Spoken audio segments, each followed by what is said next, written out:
जय हिंद दोस्तों। तो आज अपन पढ़ेंगे शिक्षण विधियों के बारे में। आज अपन 5 शिक्षण विधियों के बारे में देखेंगे। सबसे पहले अपन व्याख्यान विधि के बारे में देखेंगे और लास्ट में अपन समस्या समाधान विधि के बारे में देखेंगे और बीच में अपन 3 शिक्षण विधियों के बारे में देख लेंगे। एक तो प्रयोजना, प्रदर्शन और प्रयोगशाला, इन 3 विधियों के बारे में देख लेंगे। तो आज जो भी अपन इन 5 शिक्षण विधियों के बारे में जानकारी देखेंगे वो जानकारी ना सिर्फ अपन समझेंगे बल्कि बेहतरीन तरीके से उसे याद करेंगे, क्योंकि चीजों को याद करना ज्यादा मायने रखता है रात दिन चीजों को इकट्ठा कर लेना। तो इन 5 शिक्षण विधियों के बारे में बेहतरीन तरीके से पढ़ेंगे और एक उपागम के बारे में देखेंगे और शुरुआत अपन करेंगे बेसिक से परिभाषाओं से कि शिक्षण विधि आखिरकार कहते हैं किसे। तो ये शिक्षण विधियां आज अपन जो 5 शिक्षण विधियां देखेंगे ये बहुत ही बेहतरीन तरीके से याद करेंगे। तो चलिए शुरू करते हैं आज की शिक्षण विधियां। तो देखो, सबसे पहले अपन देख लेते हैं शिक्षण विधियों की परिभाषाओं के बारे में। तो क्या पढ़ेंगे आज अपन पढ़ेंगे परिभाषाएं। सबसे पहले अपन देखेंगे परिभाषाएं और फिर अपन देखेंगे व्याख्यान विधि, फिर अपन देखेंगे व्याख्यान विधि, देन अपन देखेंगे प्रयोगशाला विधि, फिर अपन देखेंगे प्रयोगशाला विधि के बाद फिर अपन देखेंगे परियोजना विधि, फिर अपन देखेंगे परियोजना विधि के बाद देखेंगे अपन प्रदर्शन विधि के बाद लास्ट में अपन एक परीक्षा उपागम के बारे में, परीक्षा या फिर पूछताछ उपागम के बारे में देखेंगे। उपागम के बारे में देखेंगे। तो अपन जानकारी शुरू करते हैं परिभाषाओं से। परिभाषाओं के बारे में व्यवस्थित तरीके से जानकारी प्राप्त करेंगे और फिर व्याख्यान विधि के बारे में देखेंगे, फिर अपन प्रयोगशाला विधि के बारे में देखेंगे, फिर परियोजना विधि के बारे में देखेंगे, फिर अपन प्रदर्शन विधि के बारे में देखेंगे, देन अपन देखेंगे परीक्षाओं यानी पूछताछ उपागम के बारे में देखेंगे। इन सारी विधियों के बारे में, इनके चरणों के बारे में देखेंगे, इनके गुणों के बारे में देखेंगे, इनके दोषों के बारे में देखेंगे और कोई भी अतिरिक्त जानकारी बच जाती है तो उस जानकारी के बारे में देखेंगे। तो शुरू करते हैं परिभाषाओं से। देखो, सबसे पहले इन विधियों को पढ़ने से पहले पता तो कर लेंगे आखिरकार विधियां होती क्या है, व्हाट इज द मेथड, है ना। तो क्या होती है हमारी विधियां, ये क्या होती है हमारी मेथड। किसी चीज को पढ़ाने के लिए कौन सा तरीका फॉलो करना चाहिए, उसी तरीके को तो अपन मेथड कहते हैं, उसी तरीके को तो अपन परिभाषित करने जा रहे हैं। तो कुछ विद्वानों ने इन परिभाषाओं को लेकर अपने शब्दों में कुछ बात कही है।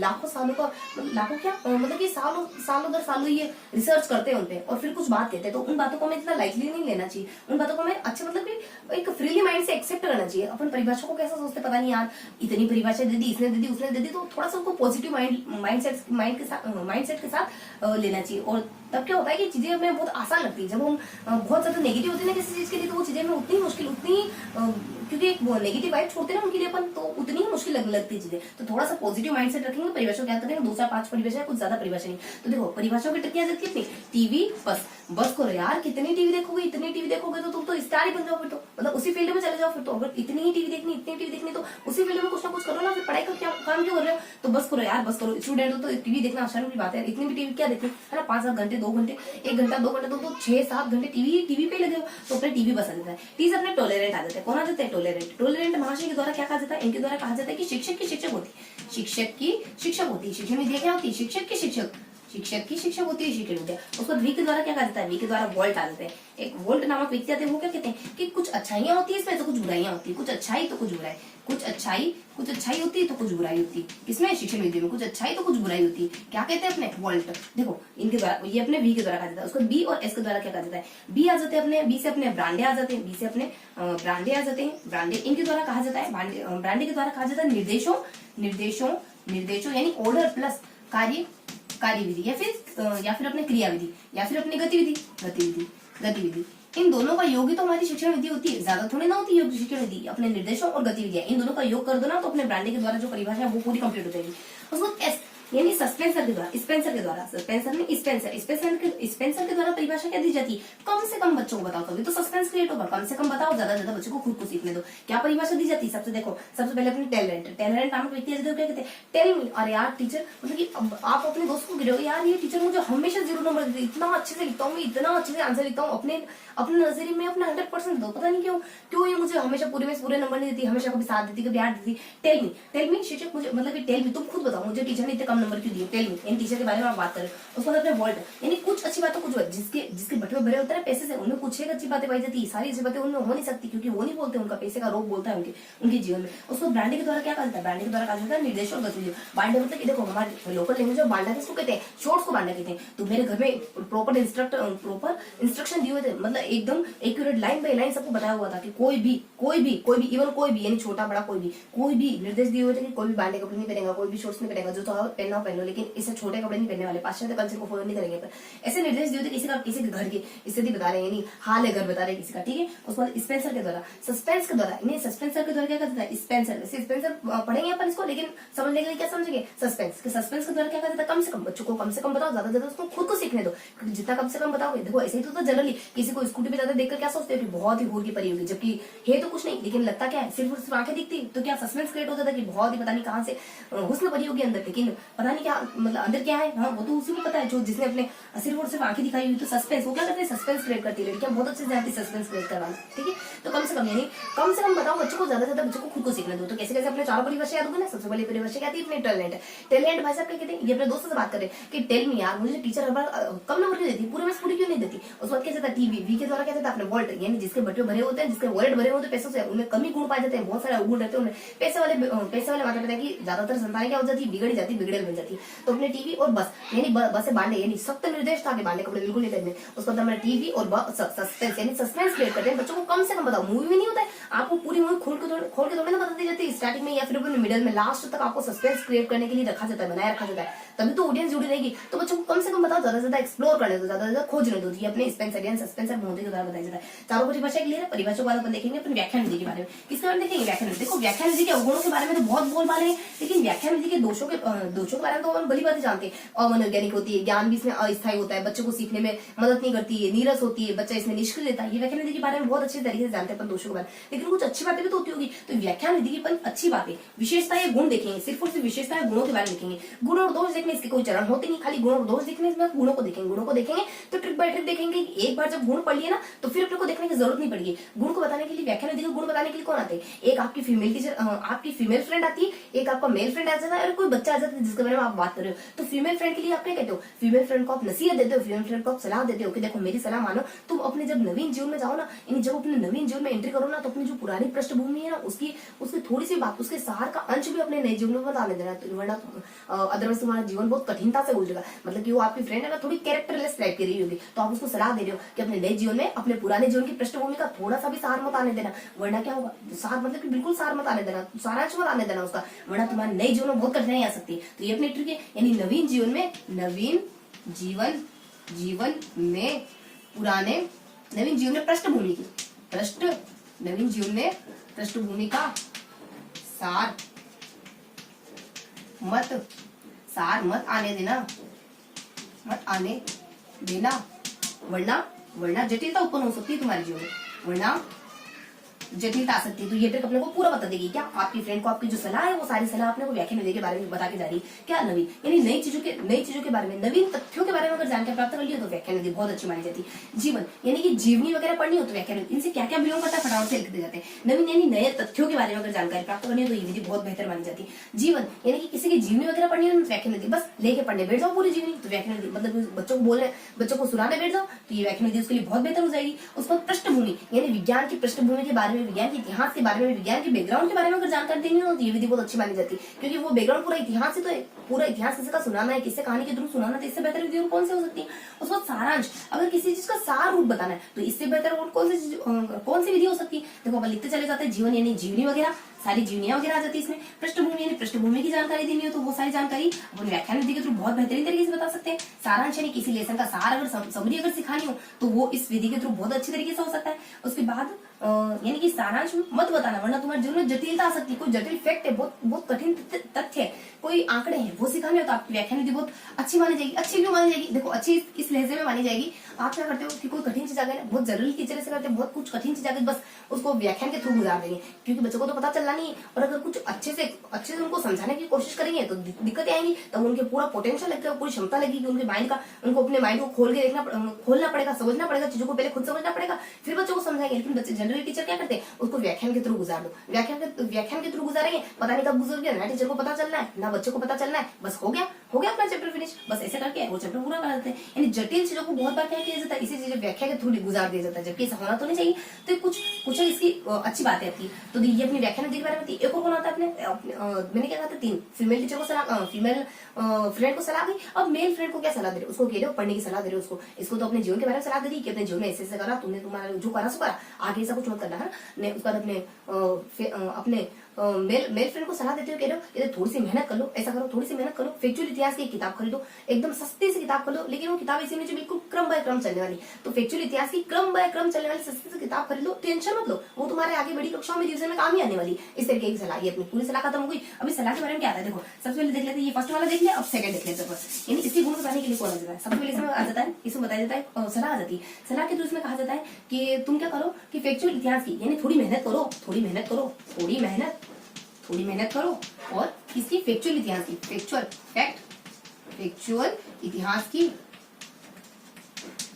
इतिहास की क्रमिक, हालांकि वो क्रमिक होनी चाहिए, क्रमिक व एक सस्ती सी किताब खरीद लो, किताब खरीद,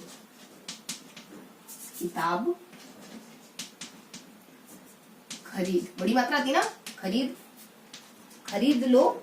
वैसे भी वो बड़ी कक्षाओं में तुम्हारे रिवीजन में मदद ही करेगी, वैसे भी उच्च कक्षाओं में रिवीजन हेतु मदद, इसके लिए रिवीजन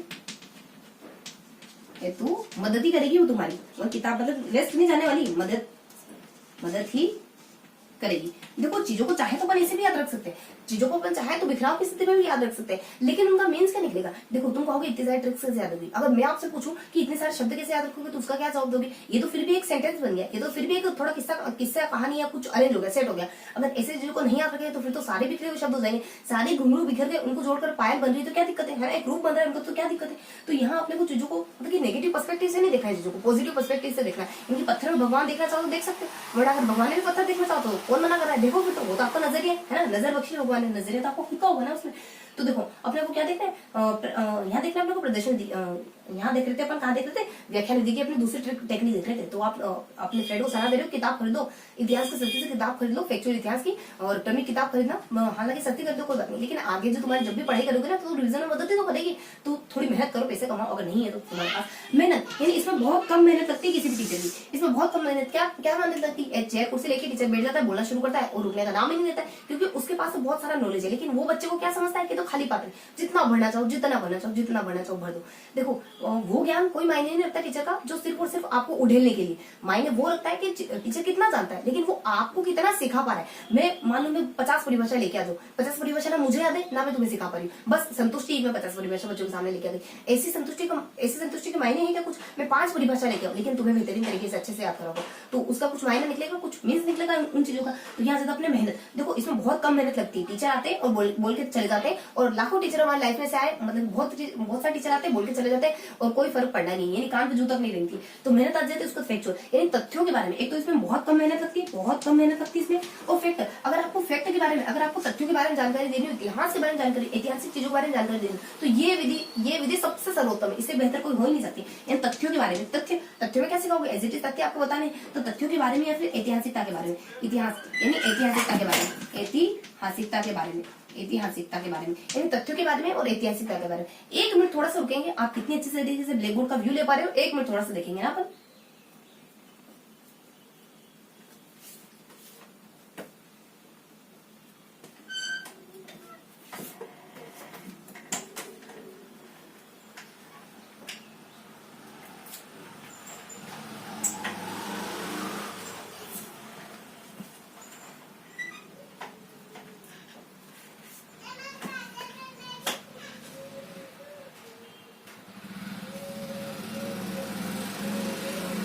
हाँ, तो कहाँ थे अपन, कंटिन्यू करते हैं, मे भी अब थोड़ा क्लियर हुआ ज्यादा, कि क्लियर है ना। हाँ, तो अपन शुरू करते हैं। तो अगर तथ्यों के बारे में जानकारी देनी, अगर इतिहास के बारे में जानकारी देनी, तो इससे बेहतर भी कोई हो ही नहीं सकती।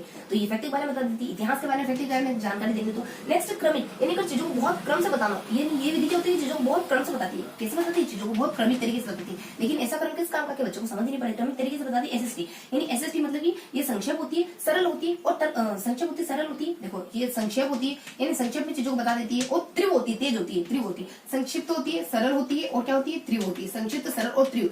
ये विधि व्याख्यान विधि संक्षिप्त सरल और उपयोगी होती है। नेक्स्ट क्या बताया जाता है, खरीद लो और किताब खरीद लो, यानी कि एक ही बार में अगर आपको किताब के बहुत सारे तथ्यों के बारे में, यानी किताब की संपूर्ण किताब से अपने संपूर्ण किताब की जानकारी, यानी बहुत सारी चीजों की जानकारी एक साथ देनी होती है, ये जो विधि बहुत ज्यादा हेल्प करेगी। और खरीद लो और उच्च कक्षाओं यानी बड़ी कक्षाओं के लिए बहुत बेहतर मानी जाती है, क्योंकि बच्चे छोटी कक्षा के बच्चे व्याख्यान में नहीं समझते, छोटी कक्षा के बच्चे तो उदाहरणों में समझते, आगमन विधि में समझते। ये निगमन विधि टाइप की विधि है, यानी कि बिल्कुल फैक्चुअल विधि है, यानी बिल्कुल बोलते जाते और बच्चे मुंह बंद कर सुनते रहते। तो अच्छी उच्च कक्षाओं में रिवीजन के लिए अगर आपको पुनरावृत्ति कोई चीज दोहरानी होती है, जिसे बहुत अच्छी मानी जाती है पुनरावृत्ति करनी है, अगर पुनरावृत्ति करनी है तो फटाफट से किताब लो, फटाफट से व्याख्या कर जाओ, बोलते जाओ। उसका रिवीजन हेतु बहुत मदद करती है, यानी ये मदद यानी कि दूसरी विधियों में सहायक की तरह कार्य करती है। जो भी अदर विधियां होती है ना, उनमें हेल्पिंग हैंड की तरह कार्य करती है, क्योंकि कौन सी विधि से पढ़ाओ, थोड़ी ना थोड़ी व्याख्या तो करनी पड़ेगी।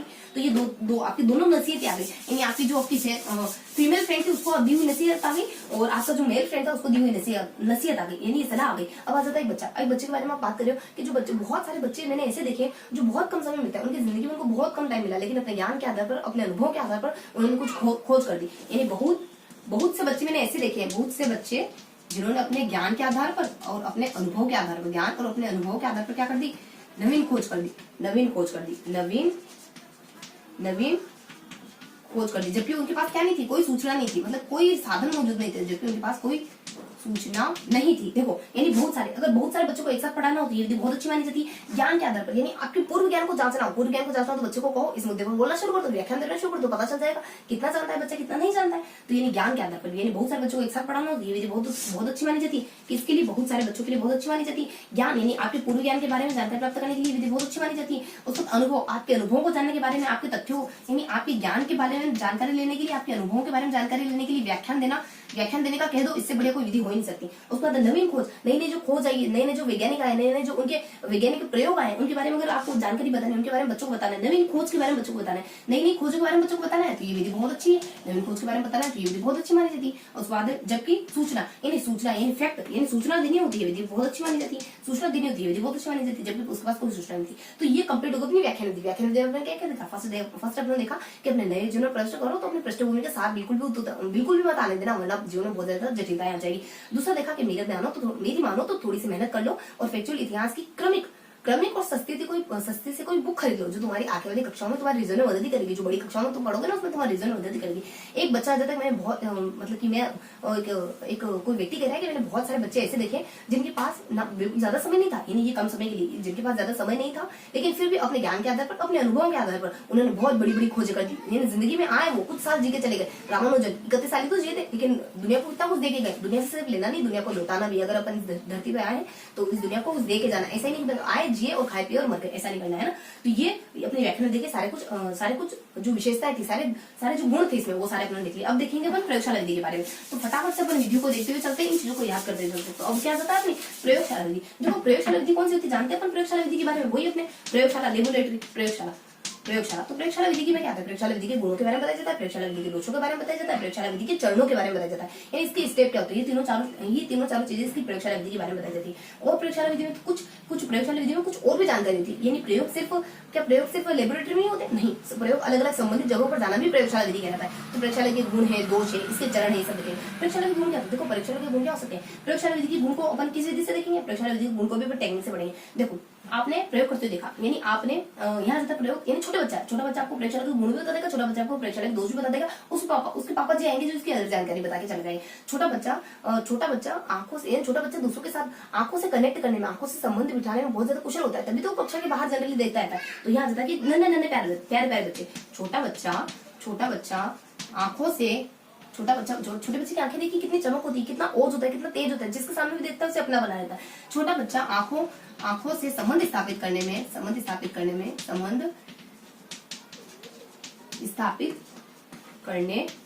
कुशल होता है। छोटा बच्चा आंखों से संबंध स्थापित करने में कुशल होता है, तभी तो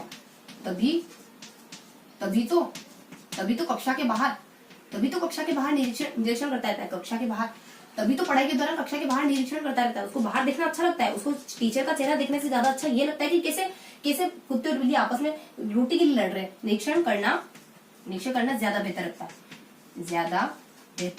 बेहतर लगता है।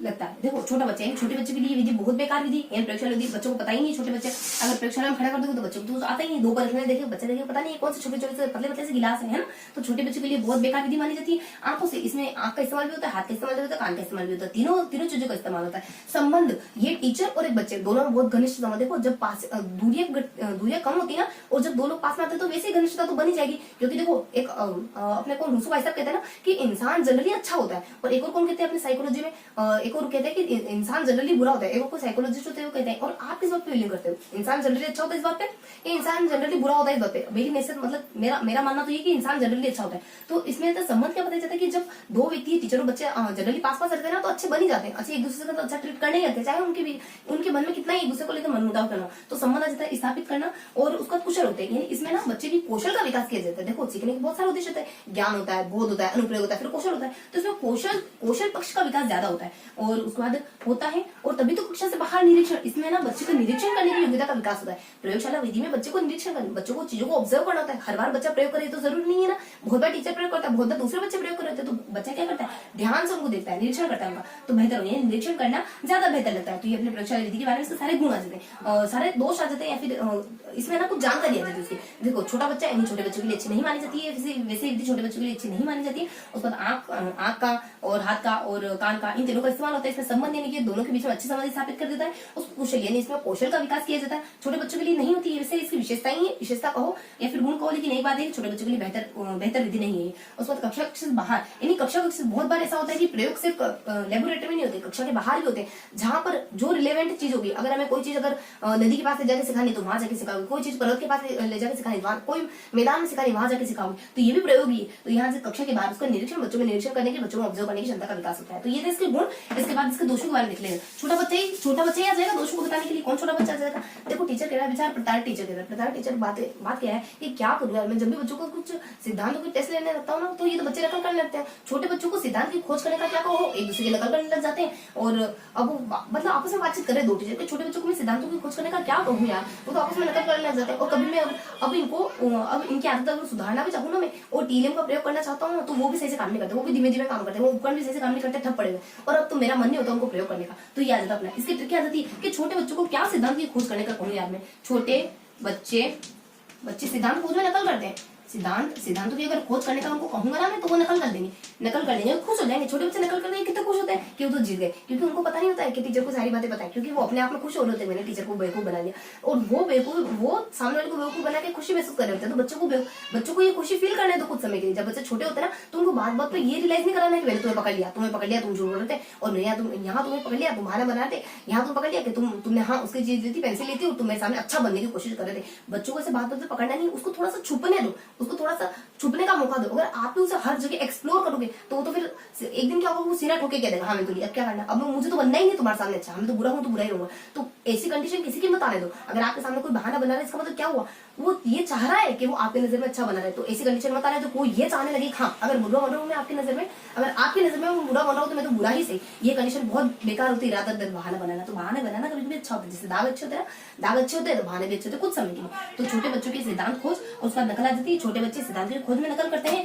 और अगर मैं उपकरणों का प्रयोग क्या करूँ यार, उनके लिए क्या मैं टीएलएम का प्रयोग करूँ, वो भी बहुत धीमी गति से चलते हैं, धीमी यानी रोज क्या टीएलएम लेके और लाता भी हूँ ना, तो वो सही से काम नहीं करते, वो धीमी गति से चलते हैं, उपकरण को धीमी गति से चलते हैं। तो मेरा तो उनको उपयोग करने का मन ही नहीं होता। फिर तो मैं लेसन पढ़ाने बैठ जाता हूँ, फिर तो मैं उप विषय शुरू कर देता हूँ, कोई ना कोई विषय शुरू करता हूँ और पढ़ाना शुरू करता हूँ, और छोड़ देता हूँ ये सारी जो इनोवेटिव जो मेरे ख्याल आते हैं उन ख्यालों को सबको दबा देता हूँ। छोटे बच्चे यानी प्रयोगशाला हुई, अपने छोटे बच्चे प्रयोगशाला विधि उनके लिए बेहतर नहीं मानी जाती। प्रयोगशाला में प्रूव कर पाऊँ ऐसा पॉसिबल नहीं, हर चीज आप सही साबित कर पाऊँ ये पॉसिबल नहीं। उसका नकल, छोटे बच्चे इसमें ना नकल की बहुत ज्यादा प्रवृत्ति पाई जाती है। उपकरण यानी कि इसमें प्रयोगशाला में बहुत सारे उपकरणों का प्रयोग किया जाता है। यानी बहुत सारे उपकरण ऐसे होते हैं प्रयोगशाला में, उपकरणों का प्रयोग बहुत ज्यादा होता है, महंगे उपकरणों का प्रयोग होता है। उसका धीमी गति से, ये सिलेबस को बहुत धीमी गति से स्लो आगे बढ़ाती है। उसका उपयोग यानी कि हर टीचर प्रयोगशाला को लेबोरेटरी का अच्छे से प्रयोग करना जानता हो। हर टीचर इसका बेहतरीन तरीके, इस विधि का बेहतरीन तरीके से प्रयोग कर पाएगी ऐसा तो जरूरी नहीं। उस वक्त उप विषय यानी विज्ञान के हर उप विषय को आप लेबोरेटरी में प्रयोग करके और उसको प्रयोगशाला से होकर गुजार पाओ, ऐसा भी पॉसिबल नहीं। तो इसको कुछ कमियां पाई जाती है क्या कि छोटे बच्चों के लिए अच्छी नहीं होती।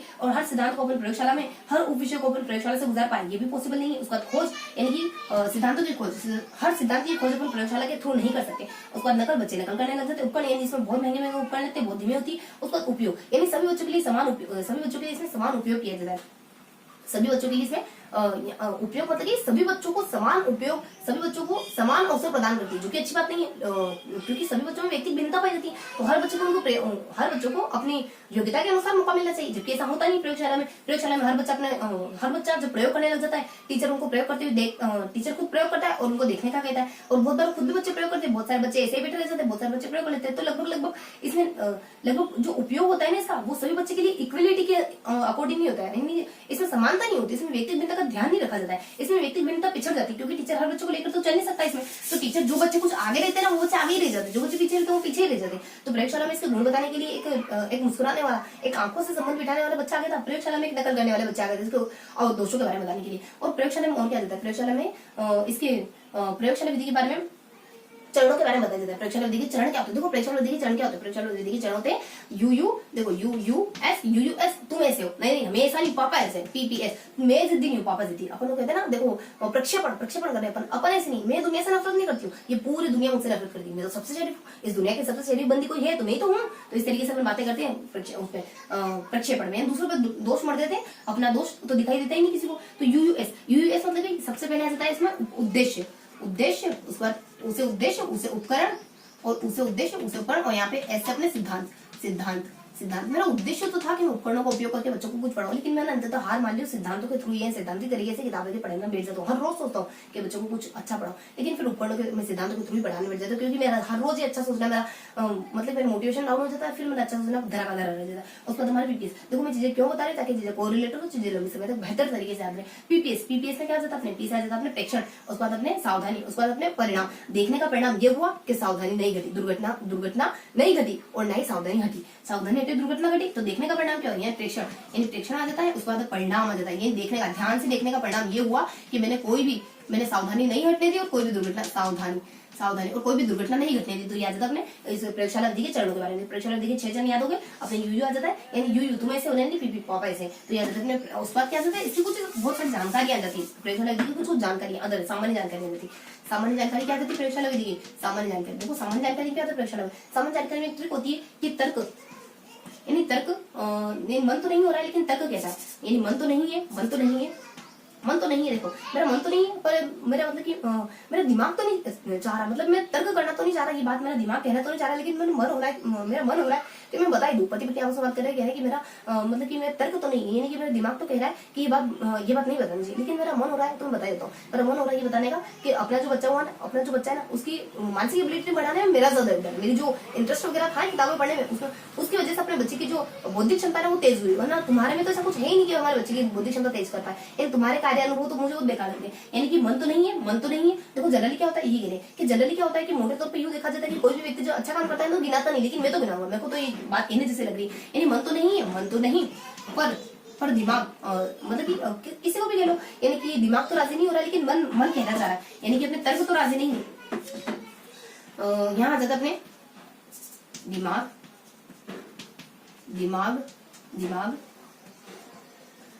कहना तो नहीं चाह रहा, पर क्या हो रहा है, पर मन हो रहा है, क्या करे, पर मन हो रहा है क्या कि बच्चे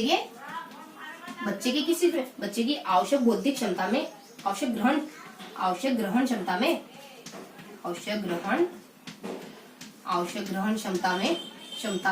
मेरी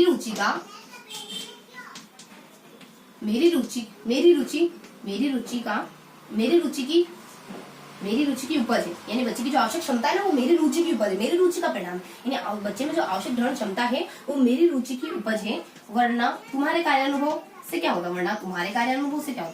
इतना बच्चा इंटेलिजेंट थोड़ी ना बनता हमारा, तुम्हारे कार्यानुभव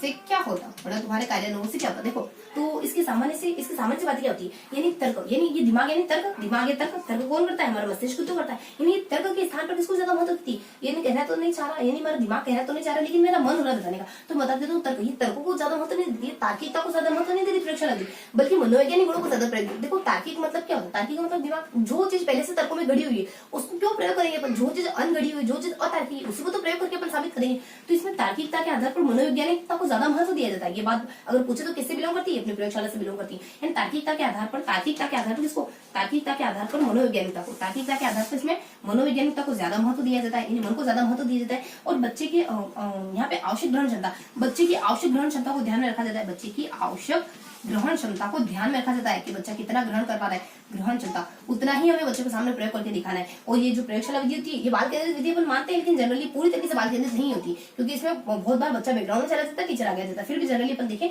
तो बाल केंद्रित विधि मानी जाती है, प्रयोगशाला विधि अपनी बाल केंद्रित विधि होती है, क्योंकि बच्चा प्रयोग करता है इसमें, बाल केंद्रित विधि मानी जाती है। प्रयोगशाला विधि क्या होती है, बाल केंद्रित विधि मानी जाती है। और उसके बाद मेरी रुचि, यानी बच्चे की रुचि का ध्यान रखा जाता है इसमें। उपज, देखो उपज से क्या आता है, उपज आता है तो यहाँ पे यंग महोदय का कथन आता है, ध्यान रखना, यहाँ पे यंग महोदय का कथन आता है उपज को लेकर के। ये कहते हैं कि सामान्यीकरण, एक सामान्यीकरण किसी चीज की नींव नहीं है, सामान्यीकरण तो उपज है, अंतिम चीज है। यानी सामान्यीकरण क्या मतलब, सामान्यीकरण का मतलब क्या होता है, नियम निकालना। और नियम शुरुआत में नहीं निकल जाते, नियम बहुत सारे हमें मशक्कत, मेहनत करनी पड़ती है, बहुत सारी मशक्कत करनी पड़ती है, तब जाके लास्ट में हमारे नियम निकलते हैं। तो यहाँ देखिए सामान्यीकरण जो है ना, सामान्यीकरण जो है वो किसी चीज की नींव नहीं, किसी चीज का बेस नहीं, बल्कि वो क्या है, उपज है। तो यूं महोदय के द्वारा क्या कहा जाता है, सामान्यीकरण क्या नहीं है, सामान्यीकरण नींव नहीं है बल्कि क्या है, उपज है। सामान्यीकरण नींव नहीं है, नींव नहीं है बल्कि क्या है, उपज है। ये बात कही जाती है यंग महोदय के द्वारा। उसको कार्य और अनुभव, इसमें आपकी कार्य और आपकी प्रक्रिया, ये आपके अनुभव और आपका काम, ये दोनों एक में हो जाते हैं, क्योंकि आप उसमें काम भी कर रहे हो और एक्सपीरियंस भी कर रहे हो, इसमें आपके कार्य और अनुभव दोनों एक में हो जाते हैं। तो ये विधि होती है अपने इसकी प्रयोगशाला विधि के बारे में कुछ अदर जानकारी होती है, प्रयोगशाला विधि के बारे में कुछ अदर जानकारी पता चली। यहाँ जाता है कि मेरा मन तो नहीं हो रहा है, मेरा दिमाग तो नहीं, मेरा दिमाग तो कह रहा है, मेरा दिमाग तो मतलब कि मेरा दिमाग तो कह रहा है कि मैं ये बात नहीं बतानी चाहिए, ये बात मुझे नहीं बतानी चाहिए, दिमाग तो कह रहा है कि नहीं बतानी चाहिए, लेकिन मन कह रहा है कि ये बात बता दूं कि बच्चे की आवश्यक ग्रहण क्षमता में मेरी रुचि की बहुत ज्यादा, मेरी रुचि की ही उपज है, बच्चे की जो ग्रहण क्षमता है वो मेरी रुचि की उपज है, वरना तुम्हारे कार्य अनुभव का तो कोई योगदान था नहीं, मन तो नहीं हो रहा है। लेकिन जनरल देखो थोड़ी सी इसको, इस ट्रिक को थोड़ा सा एक्सप्लोर करते हैं। इस ट्रिक में एक बात और थी क्या कि देखो ओछे मन तो नहीं है, लेकिन मैं फिर भी ये बात बता देता हूँ कि ओछे व्यक्ति जनरली क्या होता है कि जो अच्छे व्यक्ति होता है ना वो ओझल हो जाते हैं, यानी कुछ भी अच्छा काम करके ओझल हो जाते हैं। लेकिन मेरा तो मन है, मैं बता के रहूंगा ये बात थी कि जो अच्छे व्यक्ति होते हैं ना कुछ अच्छा काम करके बैकग्राउंड में चले जाते हैं, कुछ अच्छा काम करके ओझल हो जाते हैं। मतलब कि इसमें क्या होता है कि टीचर ओझल हो जाता है, टीचर ओझल पीछे की तरफ छूट जाता है, बैकग्राउंड की तरफ छूट जाता है, समस्या आगे की तरफ आ जाती है, जिसको बच्चे को अकेले को टेकल करना है तो समस्या आगे की तरफ आ जाती है, ये बात भी बताई जाती है। और मोटे तौर पर अगर मैं ऐसा बताऊँ तो जनरली ऐसा होता है, मोटे तौर पर मतलब कि ये विधि जो होती है स्थूल से जो सूक्ष्म की तरफ मानी जाती है। कुछ ये और हमारी बातें जो हमारी थोड़ी सी ट्रिक में ऐड करनी थी, मैं ध्यान रखना है कि उसका मन नहीं था फिर भी उसने बता दिया आखिरकार बात, है ना, दिमाग के कहने पर उसका मतलब कि दिमाग तो राजी नहीं हो रहा था, कैसी बातें बोलनी नहीं चाहिए, लेकिन मन होता है मन फुदक, देखो मन तो चंचल, मन फुदक रहा था बार बार अपनी तारीफ कर ही लूं एक बार तो, क्योंकि दिन में कभी कभी अपनी तारीफ भी कर ही लेनी चाहिए, तो अपनी तारीफ कर ही लूं ऐसे करके बता देता है और उसकी पत्नी से नाराज हो जाती है, मायके चली जाती है, ये घटना घटी होती है, ठीक है। उसका मतलब और क्या बताया जाता है इसमें, प्रयोगशाला विधि में बताया जाता है कि ये जो प्रयोगशाला विधि, देखो सामान्य जानकारी अपना ट्रिक देख लेना, तो सामान्य जानकारी अपना 4 चीजें देख ली इसमें, क्या क्या देख ली इसमें, इसके गुणों के बारे में देख ली, इसके गुणों के बारे में देख ली, इसके चरणों के बारे में देख ली, इसकी सामान्य जानकारी देख ली। तो सामान्य जानकारी को कंटिन्यू करके देखते हैं ये आगमन निगमन, ये अपनी आगमन निगमन का ही विस्तार, आगमन विधि का ही विस्तारित रूप माना जाता है।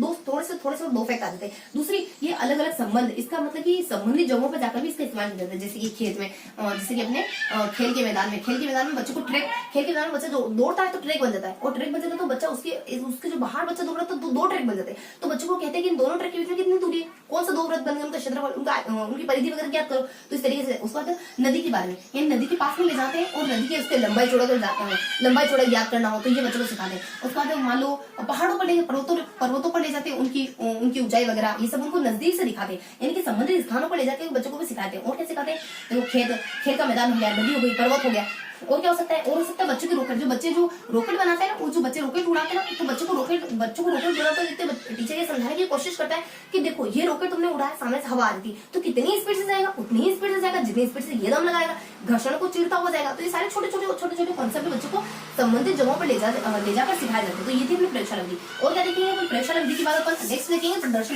प्रदर्शन विधि के बारे में देखेंगे, प्रदर्शन विधि के बाद अपन परियोजना विधि के बारे में देखेंगे, फिर अपन समस्या समाधान के बारे में देखेंगे। तो प्रदर्शन विधि क्या होती है, प्रदर्शन विधि के बारे में क्या बताया जाता है। प्रदर्शन विधि तो पता है तुम्हें कि 1971 में डेजी मोबिल के द्वारा खोजी गई थी प्रदर्शन विधि के गुण और दोष हो जाते हैं, प्रदर्शन विधि के चरण के बारे में जानकारी आ जाती है। तो ये प्रदर्शन विधि की बेसिक से जानकारी देती है। प्रदर्शन विधि के गुण और दोष आते हैं, यहाँ परी आती है और यहाँ पे एक मतलब कि परी होती है जो अपने वैज्ञानिक चोर वैज्ञानिक को खोज लेती है। यहाँ पे एक टीचर आता है, बहुत सुलझा हुआ, बहुत साफ सुथरा टीचर होता है, और यहाँ पे चरण बताने के लिए कौन आता है, पीसी जी कंप्यूटर महाशय जी आते हैं चरण बताने के लिए। 3 चीजों के बारे में बताया जाता है। इसके गुण कौन बताते हैं, इसके गुण बताते कि परी ने सबके सामने घटना को स्पष्ट करते हुए दस दिया कि मैंने इसे मनोवैज्ञानिक को सूक्ष्म निरीक्षण करते हुए देखा था, तो सूक्ष्म निरीक्षण करते हुए देखा था, तो हो ना हो ये उपकरण इसीलिए चुराया है। तो ये अपने गुण आ जाते हैं। गुण में क्या देते हैं, परी ने स्पष्ट कर दिया, परी ने स्पष्ट, परी ने स्पष्ट कर दिया, स्पष्ट करते हुए 10 दिया, करते हुए 10 दिया, पंजाबी है ना,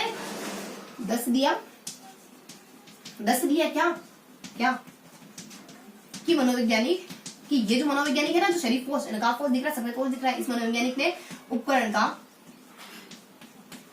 का सूक्ष्म निरीक्षण किया था। मैंने देखा था, ध्यान से देख रहा था वो सिर्फ ये जो निरीक्षण को सूक्ष्म निरीक्षण किया था, तो हो ना हो इसी ने चुराया है, सूक्ष्म निरीक्षण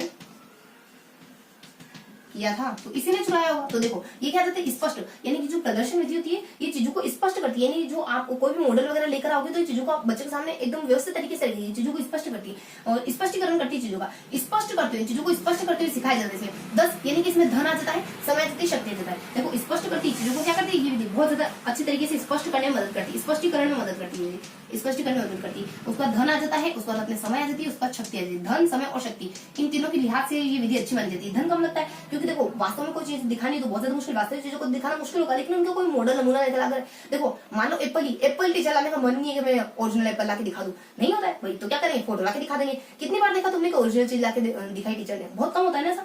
तो इसमें क्या धन की बचत हो जाती है, उसको समय की बचत हो जाती है। टीचर को क्या करना होता है, बहुत सारी कॉम्प्लेक्स चीजें 100 शब्द बोलेगा, इससे बड़े एक चीज दिखा दो, उसका शक्ति, बच्चे कोई टीचर की शक्ति नहीं लगती, एक चीज सामने लाके धर दिए बस, उसको थोड़ा सा मतलब पूरा तो उसको दिखाने से बच्चे को समझ आ जाएगा, थोड़ा कुछ बोल देगा टीचर, इसमें शक्ति की बचत हो जाती है। उसके बाद क्योंकि मनोविज्ञान, ये विधि जो होती है मनोवैज्ञानिक को देखा है मैंने चोरी करते हो, तो ये विधि मनोवैज्ञानिक मानी जाती है। उपकरणों का इसमें क्या होता है, इसमें जो बहुत महंगे उपकरणों का मतलब यहाँ पे TLM से, यानी टीचिंग लर्निंग मटेरियल से, यानी कि उपकरण यानी बहुत सारी चीजें अपन जो वास्तविक में नहीं दिखा सकते वो ला करके दिखा दो, यानी महंगे उपकरण जब अपन नहीं दिखा पाते तो ये विधि, इस विधि का उपयोग करते हैं।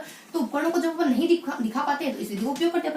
उसके बाद नेक्स्ट होता है सूक्ष्म निरीक्षण, इससे बच्चों में सूक्ष्म निरीक्षण की क्षमता का विकास होता है, बच्चों में निरीक्षण की क्षमता का विकास होता है, बच्चे अच्छे से अवलोकित करना सीखते हैं। तो ये इसके गुण आ जाते हैं। इसके दोषों के बारे में क्या जाता है, इसके दोषों के बारे में एक टीचर आ जाता है, एक संयोजित उपकरण आ जाता है, एक प्राथमिक कक्षा का टीचर, इसके देखो प्रदर्शन दिन क्या जाता है, एक संयोजित टीचर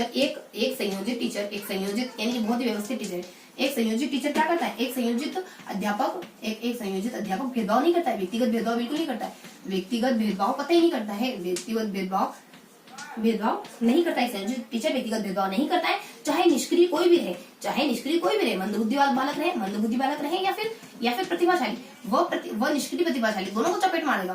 निष्क्रिय प्रतिभाशाली ऐसा नहीं है कि सिर्फ मंदबुद्धि को मारेगा, ये निष्क्रिय प्रतिभाशाली और दोनों को करके प्रयोगशाला में करके सीखने का मौका देगा। दोनों को प्रयोगशाला में करके सीखने का मौका देगा, दोनों को प्रयोगशाला में करके सीखने का मौका देगा। तो इससे इसके क्या आ जाता है, इससे सारे इसमें अवगुण आ जाते हैं, यानी संयोजित, इसमें कुछ व्यवस्थित तरीके के उपकरण होते हैं, वही कक्षा में लाकर दिखाए जा सकते हैं। हर उपकरण तो कक्षा में लाके अपन दिखा नहीं सकते, ड्रिल मशीन के बारे में पढ़ा रहे सिंचाई के बारे में लेके आ जाओगे, पूरी कक्षा में नहीं ला सकते, कुछ संयोजित उसका थोड़ा सा मॉडल नमूना वगैरह लेके आ सकते हैं। तो इसमें संयोजित उपकरण, अब देखो प्रदर्शन वास्तविक चीजों को तो दिखाते नहीं पर मॉडल के थ्रू दिखाते हैं, तो कुछ संयोजित उपकरणों को ही दिखाया जाता है, यानी सारे उपकरण इसमें अपन नहीं ला सकते कक्षा में। उसके बाद अध्यापक ये विधि जो मानी जाती है अध्यापक सेंटर यानी टीचर सेंटर विधि मानी जाती है। इसमें सेंटर में कौन रहता है, टीचर, क्योंकि दिखाने का काम टीचर करेगा, देखने का काम बच्चा करेगा, तो जिसमें सेंटर में कौन है, टीचर होगी इसमें। उसके बाद इसमें व्यक्तिगत विभिन्नताओं की अवहेलना होती है। भाई साहब आपको देखना तो देखो, मैं तो लेके आ गई, ये है, ये चीजें सबको एक साथ देखनी, अब सब एक साथ देख रहे हैं तो व्यक्तिगत भिन्नता कहाँ से आ गई, व्यक्तिगत भिन्नता तो अपनी सारी गायब हो गई। एक अच्छा बच्चा भी दिखेगा, प्रतिभाशाली बच्चा दिखेगा, मंदबुद्धि बच्चा भी दिखेगा, प्रतिभाशाली बच्चा बहुत कुछ आउटपुट लेगा, मंदबुद्धि बच्चा इतना नहीं तो इतना सीख पाएगा। तो व्यक्तिगत विभिन्नता का इसमें ध्यान रखा ही नहीं जा रहा, सबको एक ही चीज दिखाई जा रही, अकॉर्डिंग टू अपनी इंटेलेक्चुअल दिखाई जा रही है, एक ही चीजें अकॉर्डिंग टू इंटेलेक्चुअल ग्रहण कर सकते हो लेकिन दिखाएंगे हम नहीं की। तो यहाँ से आपने निष्क्रिय, उसका निष्क्रिय, ये बच्चे इसमें क्या होता है, कुछ बच्चे एक्टिव रहते हैं, बाकी सारे बच्चे इसमें निष्क्रिय हो जाते हैं, बैकग्राउंड में चले जाते हैं। उसके बाद इसमें मंदबुद्धि और प्रतिभाशाली दोनों इसमें एक पायदान पे आकर खड़े हो जाते हैं, क्योंकि टीचर दोनों को एक जैसे चीजें दिखा रहा है। तो मंदबुद्धि और प्रतिभाशाली बच्चे दोनों ही एक ही स्थिति में आके इसमें खड़े हो जाते हैं और उसमें प्रयोगशाला से करके सीखने का मौका देता है, करके सीखने, जिससे इसमें क्या होता है कि प्रयोगशाला कौशल का विकास होता है। प्रयोगशाला कौशल में क्या होता है, देखने की क्षमता का विकास होता है, प्रयोगशाला अपन करके सीखते हैं। तो प्रदर्शन में भी क्या होता है, आप चीजों को देखते ही तो प्रयोगशाला कौशल का विकास होता है, मतलब कि जिस तरीके से प्रयोगशाला अपन ध्यान से देखते हैं, टीचर को या किसी और को प्रयोग करते हैं, बहुत बार अपन खुद प्रयोग करते हैं, वहां उस सेंस में बात नहीं हो रही, इस सेंस में बात हो रही कि यहाँ देखने की क्षमता का विकास होता है। मतलब प्रयोगशाला कौशल का विकास किसमें होता है, इसमें प्रदर्शन विधि में प्रयोगशाला कौशल का विकास होता है, ठीक है। तो प्रयोगशाला कौशल का विकास प्रदर्शन विधि में होता है और जनरली अपने उसके बाद करके सीखने, चलो अपन आगे बढ़ते हैं। तो करके सीखने का, इसमें करके सीखने का मौका मिलता है, यानी बच्चा जो होता है प्रदर्शन विधि में बच्चे को करके सीखने का मौका दिया जाता है। अब करके सीखने का मौका किसे दिया जाता है? बौद्ध प्रदर्शन विधि में बच्चे चीजों को हाथ लगा के, टच करके, उपकरणों को आगे पीछे करके, जो भी टीचर उसको दिखाने के लिए लेके आया उस उपकरण है, मान लो कोई चार्ट है, कोई मॉडल है, किसी को देखे है, इसमें थोड़ा सा करके सीखने का भी मौका मिल जाता है बच्चों को। तो ये विधि जो होती है प्रदर्शन विधि, वो बच्चों को करके सीखने का मौका देती है, बच्चों को बहुत बार चीजों को आगे पीछे तोड़ मरोड़ करके सीखने का मौका देती है। तो ये आ जाते हैं इसके गुणों के बारे में, ऐसे गुण और अवगुणों के। प्रदर्शन विधि के गुण होंगे, प्रदर्शन विधि अवगुणों को इसके चला जाते हैं। प्रदर्शन, तुमने कभी कंप्यूटर देखा जो इतने महंगे कंप्यूटर को हाथ लगा रहे, पीसी जी, क्या देखा तुमने? पी यहाँ जाता अपने कि तुमने कंप्यूटर देखा है, पीसी यानी योजना, वाई पीसी, वाई क्यों मेरे पीछे बार बार छेड़छाड़ी कर रहे हो? तुमने इतना महंगा कंप्यूटर भी देखा भी नहीं होगा। पन, अरे यार पन, यानी कि पर यार ऐसे कैसे बात कर रहे हो यार तुम मुझसे? पर यहाँ जाता अपने, तो वाइस क्या जाता अपनी योजना बनाया जाता, पीसी क्या जाता प्रस्तुतिकरण, इनसे लिख लेता वाइस क्या जाता अपनी योजना देता, पीसी क्या जाता अपने प्रस्तुतिकरण करना देता। इस विधि के गुण क्या होते हैं? प्रस्तुतिकरण देता। नेक्स्ट क्या जाता पीसे आ जाता अपने प्रयोग करना देता, फिर सी से क्या जाता है? सी से आ जाता है इसमें चौकपट कार्य, यानी चौकपट देखो, चौकपट कार्य, पहले शाम पट कहते थे, अब तो ग्रीन कलर का भी होने लगा, तो चौकपट कहने लगे, चौकपट कार्य जाता है। उसके बाद यहाँ जाता अपने निरीक्षण करना, तो ये इसके कुछ पद माने जाते हैं। तो ये अपने देख लिया प्रदर्शन विधि, गुणों के बारे में देख लिया और गुणों के बारे में देख लिया, इसके चरणों के बारे में देख लिया। इसके गुणों के बारे में बताने के लिए कौन आ जाता? परी आ जाती है। परी ने क्या करा? एक मनोवैज्ञानिक को चोरी करते हुए देख लिया। उसको अवगुणों के बारे में कौन आ जाता है? एक टीचर आ जाती है। एक संयोजक टीचर कभी व्यक्तिगत भेदभाव नहीं करता, दोनों ही बच्चों को चपेट मारेगा अगर बच्चे निष्क्रिय रहेंगे, और प्रयोगशाला में करके सीखने का दोनों ही बच्चों को इक्वल मौका देगा। और उसके बाद इसके चरण कौन से माने जाते हैं? चरण माने जाते हैं प्रदर्शन। तुमने आज दिन तक ऐसे कंप्यूटर नहीं देखा होगा तो कोशिश भी मत करो, हिम्मत भी मत करना मेरे कंप्यूटर को, मेरे पीसी को हाथ लगाने की। और यार तुम ऐसे बात कर रहे हो, मैं तुम्हारा दोस्त हूँ, कंप्यूटर को मैं तुम्हारा खा थोड़ी जाऊंगा, सिर्फ हाथ लगा रहा हूँ, देखना चाह रहा हूँ, देखने तुम्हें क्या दिक्कत है? हाँ, तो अपने वाई पीसी जाता है, बस अपने योजना देता है, उसका पीसी अपने प्रस्तुत करना देता है, पीसी अपने प्रयोग आ जाता है, और पीसी अपने चौकपट कार्य देता है, उसका आंसर में निरीक्षण आ जाता है। तो ये इसके चरण माने जाते हैं। प्रदर्शन विधि कंप्लीट हो गई, इसके चरणों के बारे में, इसके गुणों के बारे में, इसके दोषों के बारे में। अब अपन देखेंगे प्रदर्शन विधि होगी, प्रयोगशाला विधि को, परियोजना विधि। परियोजना विधि थोड़ी सी, परियोजना विधि बहुत इंपॉर्टेंट विधि है, बहुत बेहतरीन तरीके से पढ़ेंगे इसको। इसमें क्या क्या बताया जाता है? इसमें लगभग 4-5 चीजें होती है जो बहुत वैल्यूएबल चीजें, 4-5 चीजें जो बहुत गहरी चीजें, उनको अच्छे से समझना चाहिए। उनमें बहुत सारी चीजें याद करने की भी होती है जिनको हमें फटाफट से याद कर लेना है। 4-5 चीजें कौन सी? इसमें किस के बारे में बताया जाता है? पी से इसके सबसे पहले इसमें परिभाषा के बारे में बता दिया जाता है, पी से, और एक और इसके परिभाषा हो गई, और इसके प्रकारों के बारे में। देखो प्रकार बहुत इंपॉर्टेंट, P2 यानी P2 बहुत इंपॉर्टेंट है। इसमें इसके परिभाषा के बारे में, इसके प्रकारों के बारे में, और इसके इतिहास के बारे में, और इसके उदाहरणों के बारे में, इसके इतिहास के बारे में, यानी हिस्ट्री के बारे में, इसके इतिहास के बारे में, और इसके उदाहरणों के बारे में। तो इसके बारे में PPU, इसके बारे में बहुत ज्यादा बताया जाता है इसमें। तो और क्या बच गया इसमें? और कुछ होता है परिभाषाओं के बारे में, परिभाषाएं हो गई, उसके बाद इसके प्रकार हो गए, उसके बाद इसके इतिहास के बारे में, इसके पूरे इतिहास के बारे में, इसके उदाहरणों के बारे में। तो ये सारी जानकारी इसमें बहुत ज्यादा इंपॉर्टेंट होती है, जिसको अपन पढ़ लेते हैं। सबसे पहले इसमें परिभाषाएं कौन बताता है? देखो इसमें तो कुछ 2-4 विशेष करके कुछ परिभाषा आ जाती है जो अपनी प्रयोगशाला विधि से बिलोंग करने वाली मानी जाती है। कौन कौन सी परिभाषा जो इसके जनक माने जाते हैं वो इनकी परिभाषा देंगे। देखो सबसे पहले किलपेट्रिक महोदय के द्वारा क्या कहा जाता है परिभाषाओं में? अपन कुछ परिभाषा देखें। किलपेट्रिक महोदय क्या कहते हैं? परिभाषाओं पर परिभाषा वाले पोषण करते हैं। इनके द्वारा कहा जाता है कि मन लगाकर सामाजिक वातावरण में, मन लगाकर सामाजिक वातावरण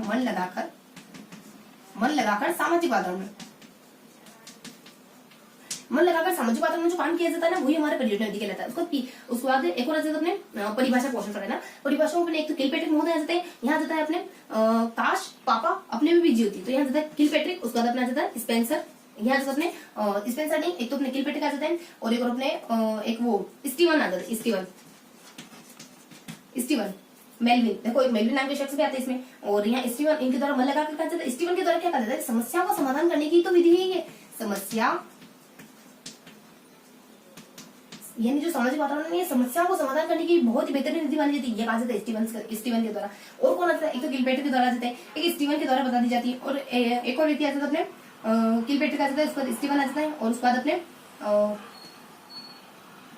हाँ, ये 2 परिभाषा कुछ बेहतरीन परिभाषा इसकी जो अपने परियोजना से जुड़ी हुई मानी जाती है। और उसके बाद नेक्स्ट क्या आता है? ये 2 परिभाषा हो गई। उसके बाद पी से इसके प्रकार के बारे में। देखो प्रकार के बारे में थोड़ा 2 तरीके से इसके प्रकार बताए जाते हैं, लगभग 2-4 तरीके से इसके प्रकार बताए जाते हैं। पी से अपने परिभाषा को देख लिया, फटाफट से अपन देख लेते हैं क्या देखा अपने परियोजना विधि के बारे में। परियोजना विधि की इसमें परिभाषा के बारे में देख लिया, 2 परिभाषा देख ली जो बहुत ज्यादा इंपॉर्टेंट है, जो हमें देखनी थी। एक तो किलपेट्रिक के अनुसार देख ली अपने, और एक अपने स्टीवन के अनुसार देख ली। अब देखेंगे इसकी परिभाषा के बाद इसके प्रकारों के बारे में। इसके प्रकार किसने बताया? 2 व्यक्ति ने इसके प्रकार बताया। कौन कौन से 2 व्यक्ति आ जाते हैं? सबसे पहले थॉमस आ जाता है, इनकी किताब आ जाती है, एक principle and practice in teaching. इनकी किताब आ जाती है प्रिंसिपल, जिसमें ये बताते हैं प्रिंसिपल एंड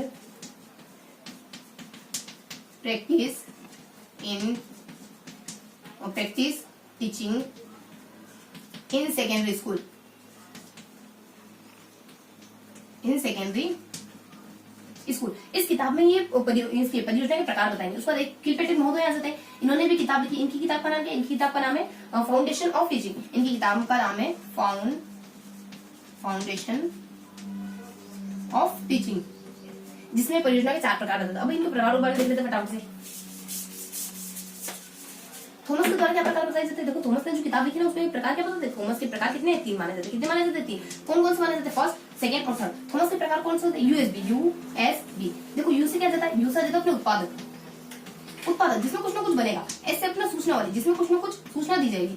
उसके बाद बी से अपने यूएसबी, बी से अपना जाता है बौद्धिक, जिसमें बुद्धि से आपकी इंटेलेक्चुअल से जुड़ी हुई कुछ ना कुछ बातें होगी। उत्पादक में क्या आ जाएगा? मॉडल आ जाएगा। उसके बाद देखो एक मॉडल ने पेड़ काट करके लेटर लिखा, तो पेड़ पौधे लगाना, इसमें पेड़ आ जाता है। उसके बाद अपने मॉडल का निर्माण करना आ जाता है। उसके बाद लेखन कला मतलब की पत्र वगैरह लिखना आ जाता है। लेखन मतलब की पत्र वगैरह लिखना जाता है। उसको सूचना वगैरह क्या जाता है? सूचना वगैरह में जाता है सूचना, जैसे कि सूचना वगैरह क्या आ सकता है? कविता, कहानी और नाटक वगैरह, और उसके बाद अपने भित्ति चित्र वगैरह। तो ये सारी जानकारी किसमें आ जाती है? जैसे कविता, कहानी, कविता, वो सारी लेखन क्षमता। देखो इसमें सूचना में, इसमें ना सौंदर्य, इसमें ना कलात्मकता की भावना भी बढ़ जाती है। इसको कलात्मक किसने कहा? किलपेट्रिक ने, लेकिन थॉमस ने इसको सूचना कहा है। इसमें कविता आ जाती है, उसके बाद कहानी आ जाती है, कविता आ जाती है, और उसके बाद नाटक आ जाता है। कहानी है, कविता है, नाटक है, ये सारी चीजें इसमें आ जाती है। कहानी, कविता, नाटक, उसके बाद भित्ति चित्र वगैरह, ये सब बनाना किसके अंदर आ जाता है? ये सूचनात्मक कार्य के अंदर। सूचनात्मक, इन्होंने सूचना नाम दिया, लेकिन किलपेट्रिक ने इसको रचनात्मक या कलात्मक नाम दिया इन्होंने किलपेट्रिक ने। सूचना और बौद्धिक में बौद्धिक क्षमता से जुड़ी हुई कोई भी कार्य आ सकती है, आपकी बौद्धिक क्षमता से जुड़ी हुई। इसको अभ्यास भी कह सकते हैं अगर किलपेट्रिक के शब्दों में कहो तो। बौद्धिक मतलब अभ्यास, जिसको अपन मानचित्र बनाना है, स्लाइड बनाना है, टेढ़ा सीखना है, ये सब काम करते हैं। थॉमस के द्वारा 3 प्रकार बताए जाते हैं। उसके बाद नेक्स्ट प्रकार होते हैं अपने किलपेट्रिक के द्वारा। नेक्स्ट प्रकार होता है किलपेट्रिक के द्वारा। तो किलपेट्रिक के द्वारा कौन कौन से 4 प्रकार बताए जाते हैं? यहाँ बताया जाता है अपने किलपेट्रिक। देखो किलपेट्रिक के द्वारा कितने बताए जाते हैं? किलपेट्रिक के द्वारा 1, 2, 3, 4। सबसे पहले कौन सा बताया जाता है? यहाँ बताया जाता है रचनात्मक प्रकार। उसके बाद कलात्मक प्रकार। उसके बाद समस्यात्मक। उसके बाद बताया जाता है यहाँ पे देखो रचनात्मक, कलात्मक, समस्यात्मक, उसके बाद अभ्यास वाला, जिसमें आपको बहुत ज्यादा रियाज करने की जरूरत होगी। रचनात्मक में क्या किया जाता है? रचनात्मक में कुछ ना कुछ बनाना आ जाता है। जैसे कि रचनात्मक में वही अपने पेड़ लगाना आ जाता है, पत्र लिखना आ जाता है, मॉडल है, चार्ट है, डायग्राम है, ये सब बनाना आ जाता है। कलात्मक में वही प्रश्न, वही आपको कविता, कहानी, कोई चित्र वगैरह बनाना आ जाता है, नृत्य आ जाता है, संगीत आ जाता है, जो भी आपको अंदर से खुश करे वो सारी चीजें आ जाएगी। कविता है, कहानी है, उसके बाद पत्र, उसके बाद अपने नाटक वगैरह करना आ जाता है। और उसके बाद देखो और भी आ जाती है कुछ चीजें, कोलाज वगैरह आ जाता है। कोलाज देखो पर्टिकुलरली शब्द गिवन होता है कोलाज। एक पर्टिकुलरली मुझे भी नहीं मालूम ये तो कोलाज कहते किसे, लेकिन हाँ कोलाज कोई रचना या फिर कोई कलात्मक कोई बेहतरीन काम होता है जो तो कलात्मकता के अंदर आ जाता है, कोलाज आ जाता है। उसके बाद नाटक वगैरह, कठपुतली वगैरह आ सकता है। उसके बाद भित्ति चित्र वगैरह आ सकता है। इसमें ये इस तरीके के वो काम जो है अंदर से प्लेजर देते हैं। देखो कभी भी हमें जो किसी काम को करके हमें खुशी मिलती है ना, तो उसमें तो थकते नहीं, तो ये आ जाता है। ऐसे काम जो आपको थकान से दूर रखे, ये सारे काम आ जाते हैं। जनरली वो हमारी रुचि होती है। उसका समस्यात्मक यानी कि बारिश कैसे होती है, महंगाई कैसे बढ़ती है, और कैसे कोई इतना विशेष बन जाता है किसी के लिए, मतलब इस फिलोसॉफिकल बातें सारी कुछ समस्या, कोई भी समस्यात्मक बातें इसमें आ जाएगी। जैसे कि अपने बादल कैसे बनते हैं, महंगाई कैसे बढ़ती है, और मतलब कि कुछ भी पारिवारिक संबंधों के बारे में, समाजशास्त्र के बारे में, कोई भी समस्यात्मक चीज इसमें आ जाएगी। अभ्यास में आप मानचित्र बनाना कैसे सीखते हो, बार-बार कोशिश करोगे मानचित्र बनाना सीख जाओगे। टेढ़ा कैसे सीखते हो, स्लाइड बनाना कैसे सीखते हो, स्लाइड प्रोजेक्ट वगैरह, स्लाइड, ये सारी चीजें किसमें आती है? अभ्यास करना, जो रियाज के थ्रू आती है इसमें आती है। उसमें जनरली 2-4 प्रकार होते हैं। किलपेट्रिक के अनुसार प्रकार होता है, किसने बताया इन्होंने? फाउंडेशन ऑफ किसकी foundation? Teaching, foundation of teaching जिसमें बता देते हैं। हाँ, और इनके द्वारा कुछ बेसिक से प्रकार और होते हैं, वो हमें पढ़ने की इतनी आवश्यकता तो है नहीं, क्योंकि देखो 2 व्यक्ति विशेष के अनुसार अपने देख लिया। जैसे जनरली और भी प्रकार माने जाते हैं, जिससे समय के आधार पर बहुत ईजी है। तो समय के आधार पर एक तो अपने लघु होता है, एक अपनी दीर्घ होती है, ये लघु वाली होती है, और थोड़ी सी दीर्घ वाली होती है। ये अपने 3-4 दिन के लिए होती है, अपने 7 दिन के लिए, लगभग ये 3-4 दिन के लिए मानी जाती है, 7 दिन के लिए मानी जाती है। उसके बाद अपने जो देखा ना वो विषय के आधार पर था, समय के आधार पर, और ये व्यक्तियों के आधार पर भी होती है। व्यक्ति के आधार पर व्यक्तिगत हो सकती है, सामूहिक हो सकती है। व्यक्तिगत जिसमें सारा कुछ जिम्मा व्यक्ति का होता है, परियोजना करने का, खोजने का, सब कुछ करने का परियोजना का सारा जिम्मा व्यक्ति का होता है। समूह भी होती है, सारा जिम्मा समूह का होता है। इसको कुछ उदाहरण ध्यान रखें कि समूह वाली परियोजना के उदाहरण कौन कौन से होते हैं, यानी कि मान लो प्रदर्शन करना, प्रदर्शन ये मेले वगैरह का जो आयोजन होता है ना, और यानी अपने बाल मेले के दिन आयोजन होता है, विज्ञान मेले का आयोजन होता है, वो सारी प्रदर्शनी वगैरह इसमें आ जाता है, प्रदर्शनी आ जाता है। और उसमें इसमें संस्थान के कार्य होते हैं, यानी किसी संस्थान के कुछ कार्य प्रक्रिया परिणाम के बारे में विश्लेषण करना हो, यानी कि समूह में संस्था ने उत्सव में भाग लिया, पूरे समूह में संस्था ने उत्सव में भाग लिया, यानी पूरे समूह दल बल के साथ मिलकर के हमारी संस्था ने एक उत्सव में भाग लिया। तो ये सारी चीजें आ जाती है इसमें। समूह में क्या क्या आ जाता है, यानी कि हमारी संस्था आ जाती है और उसका समूह यानी सामूहिक क्रियाकलाप आ जाते हैं, सामूहिक मेले वगैरह, प्रदर्शन वगैरह, सामूहिक प्रदर्शनी वगैरह ये आता है इसमें। प्रदर्शनी कौन सी, सामूहिक प्रदर्शनी। तो हमारी संस्थान ने सामूहिक रूप से उत्सव में भाग लिया, तो संस्थान ने सामूहिक और उत्सव, तो उत्सव आ जाता है। मतलब इसमें जो भी उत्सव वगैरह मनाए जाते हैं ना, वो किसमें आते हैं, कौन सी कैटेगरी में आते हैं, पूछ सकते हैं। संस्थान की क्रिया प्रक्रिया के बारे में जानना, या फिर अपने सामूहिक प्रदर्शनी करना, या फिर अपने उत्सव वगैरह का आयोजन करना, किस कैटेगरी में आता है, ये अपनी सामूहिक योजना की, सामूहिक परियोजना की कैटेगरी में आ जाता है। तो ये अपनी थी परियोजना। परियोजना अपने हमने इसके प्रकार देख ली। देखो क्या क्या देखना था, परिभाषा देख ली, दो व्यक्ति के अनुसार देख ली परिभाषा, कौन कौन सी थी, किलपेट्रिक और स्टीवंस। उसको प्रकार के बारे में दो व्यक्ति के अनुसार प्रकार देख ली, तो थॉमस के अनुसार देख ली, किलपेट्रिक के अनुसार देख ली, समय के आधार पर देख ली, और उसके बाद व्यक्ति विशेष के अनुसार देख ली। उसके बाद इसकी इतिहास के बारे में थोड़ा सा देख लेते हैं, इसकी थोड़ी सी पृष्ठभूमि देख लेते हैं, इसकी थोड़ी सी पृष्ठभूमि क्या है इसकी। देखो पृष्ठभूमि सबसे पहले इसके जनक कौन माना जाता है, तो एक जॉन डीवी, एक तो अपने डीवी यानी जॉन डीवी महोदय होते हैं, जॉन डीवी, वो जो होते हैं ये दार्शनिक व्यक्ति होते हैं, दार्शनिक दर्शन शास्त्र का उद्भव माना जाता है ना, तो ये दर्शनवादी होते हैं, ये दर्शनवादी होते हैं, इन्हीं के शिष्य होते हैं किलपेट्रिक, वो इसके जनक माने जाते हैं किलपेट्रिक, वही इसके जनक माने जाते हैं इस विधि के। आगे चलकर क्या हुआ, जब 1908 का समय आया तो एक मैसेज सेंट्स कॉलेज था, स्कूल था, यानी मैसेज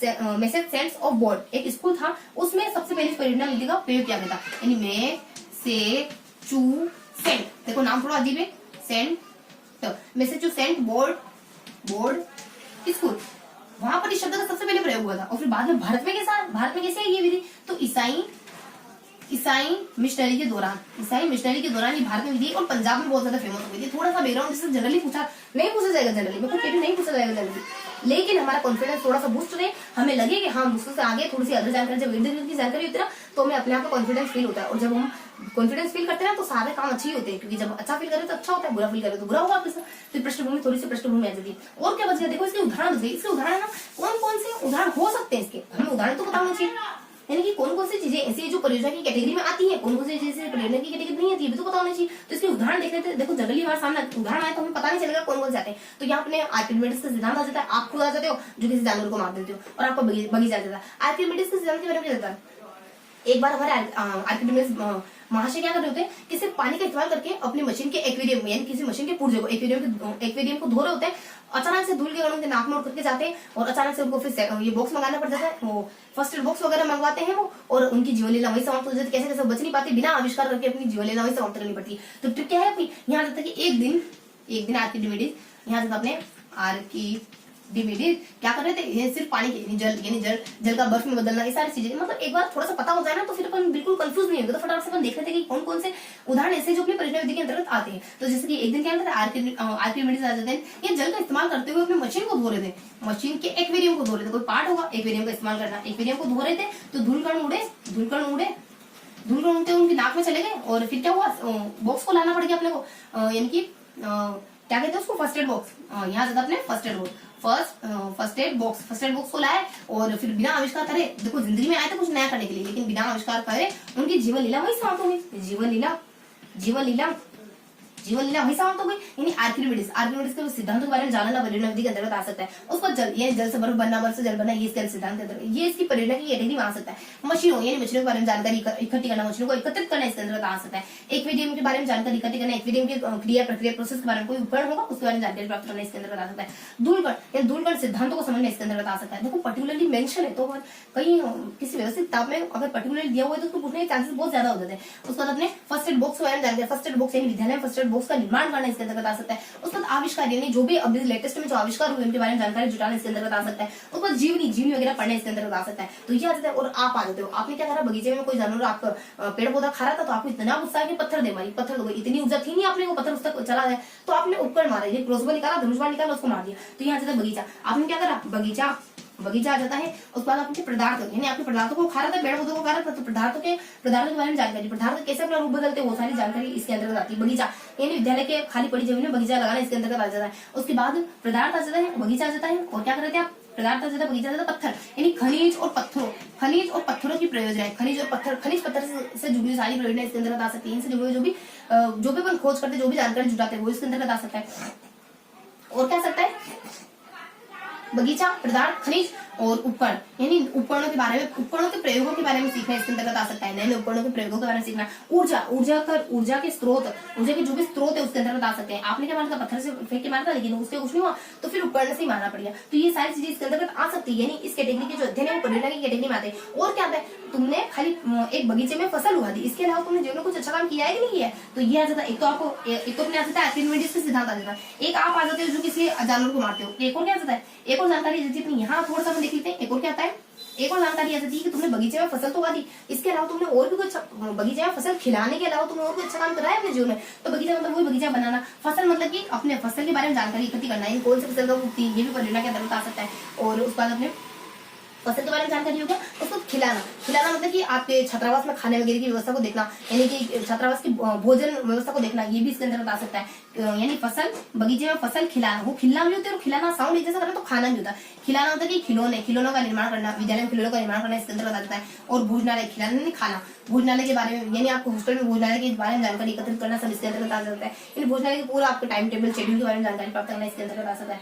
और क्या सकता है, और जीवन में कुछ अच्छा काम करना है, जीवन में अच्छा काम करना है, यानी समाज सेवा का काम करना है, सेवा के काम करना, सेवा का काम, ये भी इसके अंतर्गत आ सकता है। तो कुछ थोड़ी सी जानकारी थी, जो ये सारे जो क्षेत्र है इनके बारे में अगर थोड़ा सा काम करोगे तो ये पर्टिकुलरली मेंशन है कि ये परियोजना की कैटेगरी में आते हैं। वैसे तो अपन देखना चाहे तो बहुत सारे हो सकते हैं, लेकिन फिर भी इन पर थोड़ी निगाह गुजर जाए तो हमें पता नहीं कि ये सारी परियोजना की कैटेगरी में आते हैं। तो पता चल गया, यानी एक्यूरेट मैंने सारे शब्द नहीं, इससे अपने को बिल्कुल स्पेसिफाई पता होगा कि कौन कौन से काम ऐसे हैं जो परियोजना की कैटेगरी में आते हैं, परियोजना के दायरे में आते हैं। तो अपने परियोजना विधि के बारे में देख लिया। अब अपन देखेंगे अब कौन सी बची, समस्या समाधान, बहुत ही इंपॉर्टेंट है। समस्या समाधान को बहुत बेहतरीन तरीके से अपन पढ़ेंगे। क्या आता है समस्या समाधान में, समस्या के देखो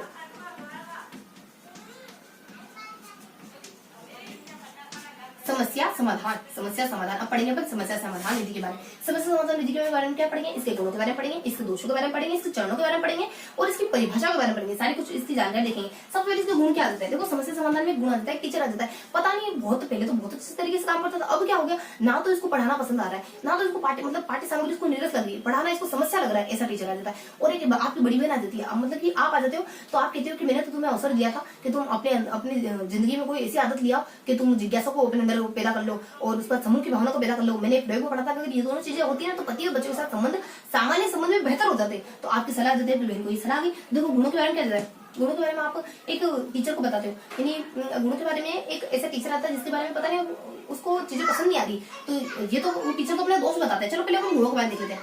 यानी कि मैंने तुम्हें पर्याप्त अवसर दिए थे कि तुम अपने जीवन में कोई नई आदत ला पाओ, यानी कि मैंने तो अवसर दिए थे, मैंने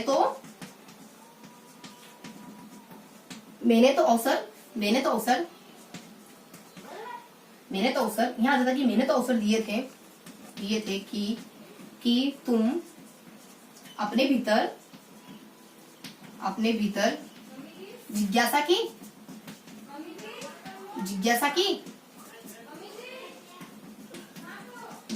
और किसी एक तो जिज्ञासा की और एक समूह भावना की आदत विकसित कर लो। मैं तो कहा था कि टाइम देते कर लो अपने अंदर समूह भावना की आदत विकसित कर लो। इससे क्या होगा, पति और बच्चे के साथ संबंध बेहतर हो जाएंगे। पति व प्रयोग, एक वैज्ञानिक प्रयोग कहता है आदत विकसित कर लो। एक वैज्ञानिक प्रयोग के अनुसार इससे पति और बच्चों के साथ सामान्य संबंध होते हैं ना वो भी बेहतर हो जाते हैं। सामान्य संबंध बेहतर हो जाता है। तो फटाफट से देख लेते हैं इसमें क्या आ जाता है, अवसर, यानी समस्या समाधान आपको खोजने का अवसर प्रदान करती है, आपको एक्सप्लोर करने का मौका देती है ये विधि, आपको आगे लाने का मौका देती है। टीचर पीछे चला जाता है, आप आगे आ जाते हो। अवसर, यानी इसमें अवसर दिए जाते हैं बच्चों को खुद खोज करने के। अवसर दिया जाता है कि तुम अपने भीतर जिज्ञासा, यानी इसमें जिज्ञासा बच्चे की पूरी तरीके से शांत हो जाती है। यानी इसमें अवसर से क्या हो जाता है, इसमें अवसर प्रदान किए जाते हैं, अवसर दिए जाते हैं और अपने भीतर जिज्ञासा, यानी बच्चे की जिज्ञासा को उसमें शांत करने का मौका मिलता है। उस पर नेक्स्ट क्या कहते हैं, समूह की भावना, यानी बच्चे जब सब साथ मिलकर काम कर रहे होते हैं ना तो उसमें समूह भावना का विकास होता है, बच्चों में समूह भावना का विकास होता है। नेक्स्ट क्या बोलते हैं, अच्छी आदत, यानी आपके भीतर अच्छी आदत का विकास होता है। जब हम कोई अच्छा काम करते हैं ना तो आसपास सब अच्छा घटित होता है। आप किसी चीज को समझने के लिए इतना घूम रहे हो, इतनी भरी तपती में मान लो समस्या खोजने के लिए आंकड़े फैक्ट इकट्ठे कर रहे हो, तो आपको एक अच्छी फीलिंग आएगी, नहीं यार मैं कुछ तो कर रहा हूँ अपनी समस्या को सॉल्व करने के लिए। तो अच्छी आदतें विकसित होगी आपके भीतर, प्रयासों का। और पति और बच्चे, देखो पति कौन है यहाँ पे, तर्क है और परीक्षण है। तर्क और निरीक्षण करने की क्षमता का विकास होता है। पतिदेव जी का नाम तर्क निरीक्षण मान लो, टी और तर्क, टी और निरीक्षण, टी है उनका नाम है ना, और पीटी और परीक्षण करना, उसको तर्क करना। इसमें परीक्षण की क्षमता का विकास, वही परीक्षण और निरीक्षण करने की क्षमता का विकास होता है बच्चे में। यानी इसमें परीक्षण, उसका तर्क की परीक्षण है, निरीक्षण है, तर्क है, इन क्षमताओं को इसमें विकास होता है, क्योंकि बच्चों को खुद को पढ़ना है सब कुछ। अब तो इन क्षमताओं का विकास होता है। ये पतिदेव का नाम था। बच्चों का नाम क्या था, यानी इसमें संश्लेषण आता है, विश्लेषण आता है, समालोचना, SVS, संश्लेषण, विश्लेषण, समालोचना, ये तीनों बच्चों के नाम है उनके। ठीक है, बच्चों के नाम क्या है, संश्लेषण, विश्लेषण और समालोचना। संश्लेषण, विश्लेषण और समालोचना, इन तीनों का विकास होता है इस विधि से। और बच्चों से सामान्य संबंध बेहतर हो जाता है। तो इससे सामान्यीकरण, इससे क्या होता है, सामान्यीकरण की भावना का विकास होता है, सामान्यीकरण की भावना का विकास होता है। उस पर संबंध, यानी कि इससे भी वही अपने संबंध अच्छे बेहतर हो जाते हैं। इससे संबंध, समस्या यानी समस्या समाधान या संबंध, यानी संबंध, सामान्य संबंध बेहतर हो जाते हैं। यानी कि इससे समस्या समाधान के साथ संबंध नहीं, इससे टीचर और बच्चों के संबंध अच्छे होते हैं क्या, नहीं, संबंध होगा इसमें कोई रोल नहीं, संबंध से अपना या साइलेंट है संबंध। ठीक है, यहाँ से सामान्यीकरण पाया जाता है इससे बच्चों में सामान्यीकरण करने की प्रवृत्ति का विकास हो जाता है। यानी बहुत सारी चीजों को खोजते हैं, फिर अल्टीमेटली एक रूल निकाल लेते हैं कि हाँ, अगर ऐसी स्थिति आएगी तो मैं ये रूल अप्लाई कर सकता हूँ। तो यहाँ जाता है समस्या समाधान विधि के सारे गुणों के बारे में। गुणों के बारे में कौन आता है, गुणों के बारे में कौन बताया जाता है, कौन है जो गुणों के बारे में बता दिया जाता है समस्या समाधान विधि में। समस्या समाधान विधि में एक बहन की सलाह आ जाती है कि देखो मैं तो तुम्हें सलाह देती हूँ, मैंने तुम्हें अवसर पर सलाह दी, सही अवसर पर मैंने तुम्हें सलाह दे दी थी कि अपने भीतर जिज्ञासा की सोम की भावना की आदत का विकास कर लो। क्योंकि मैंने एक वैज्ञानिक प्रयोग में, देखो वैज्ञानिक मतलब वैज्ञानिक गुणों का विकास करती है। वैज्ञानिक प्रयोग में मैंने ये बात पढ़ी थी कि इससे बच्चों के साथ संबंध जो है ना वो बेहतर हो जाएंगे, सामान्य से भी बेहतर हो जाएंगे। तो सामान्य होता है सामान्यीकरण। तो पूरी ट्रिक आ गई अपनी बड़ी बहन की नसीहत से। उसके बाद अपने गुण, इसके दोष क्या देते हैं, इसके दोष क्या देते हैं, जो एक टीचर होता है ना, एक पता नहीं कैसे प्राथमिक कक्षा का टीचर, प्राथमिक अध्यापक पाठ्य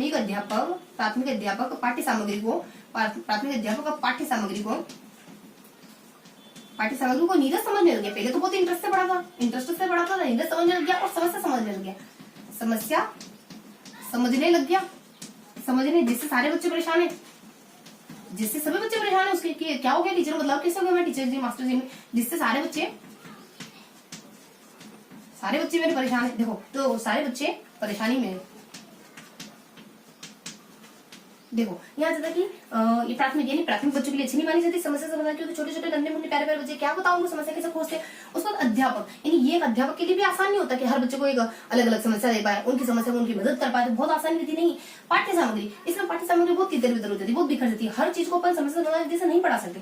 उसका नीरस, ये जो विधि तो नीरस होती है, ताकि क्रम तोड़ देती है, जो पढ़ने की सीक्वेंस चल रही होती है वो तोड़ देती है। वही अपनी समस्या होती है, टीचर को समस्या समाधान करना, बच्चों को अलग अलग समस्याएं देना, उनकी अलग अलग समस्या में हेल्प करना, मार्गदर्शन करना बहुत कठिन काम होता है। जिससे क्या होता है, जिससे प्रत्येक बच्चा, यानी हर बच्चे को अलग समस्या, वही बात, हर बच्चे को अलग समस्या दे पाना बहुत कठिन कार्य हो जाता है। समस्या समाधान देखिए बेसिस ये छोटे बच्चों के लिए अच्छी नहीं मानी जाती।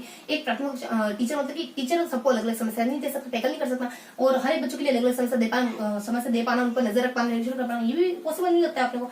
और नीरस, ये विधि जो बहुत नीरस मानी जाती है समस्या, ताकि क्रम तोड़ देती है। तो समस्या समाधान विधि की क्या जाते हैं, ये क्या जाता है, गुण नहीं दोष जाते हैं। उस पर इसके चरण क्या होते हैं, थोड़ी सी समस्या क्या आन पड़ी तुम्हारे जीवन पर, तुमने तो रम पीना शुरू कर दिया, सबके सब रम हो गए, सबके सब जुआरी हो गए, सबके सब बेवड़े हो गए, थोड़ी समस्या क्या है, इसके चरण क्या देते हैं, चरण आ जाते हैं अपने सब रम पीने लग गए, पी के सब रम पी के आ गए, थोड़ी सी समस्या क्या पड़ी, सब रम पी के आ गए, से क्या देता है, चयन करना, समस्या का चयन करो, पी से प्रस्तुत करो टीचर के सामने, लो जी टीचर ये समस्या सॉल्व करो, हमारी प्रस्तुतिकरण करो, परिकल्पना, मैं भी सॉल्व करूँ, तुम भी थोड़ी परिकल्पना बनाओ, मैं भी परिकल्पना, दोनों मिलकर साथ में मिलकर सॉल्व करते हैं। परिकल्पना हो गया, यानी माइंड में कोई कल्पना, माइंड में उनके सोल्यूशन खोजना देता है। कैसे, यहाँ देखो सीधे कलेक्ट करना, एकत्रीकरण, चीजों को ढूंढो, दोनों मिलकर ढूंढो, टीचर की पर्सनल जिम्मेदारी थोड़ी है, दोनों मिलकर ढूंढो। उसको विश्लेषण और मूल्यांकन करना, हमने सबने मिलकर देखा विश्लेषण, हमने सबने मिलकर विश्लेषण करा, लास्ट में मूल्यांकन, कुछ ना कुछ नतीजा निकलेगा ही निकलेगा, मूल्यांकन।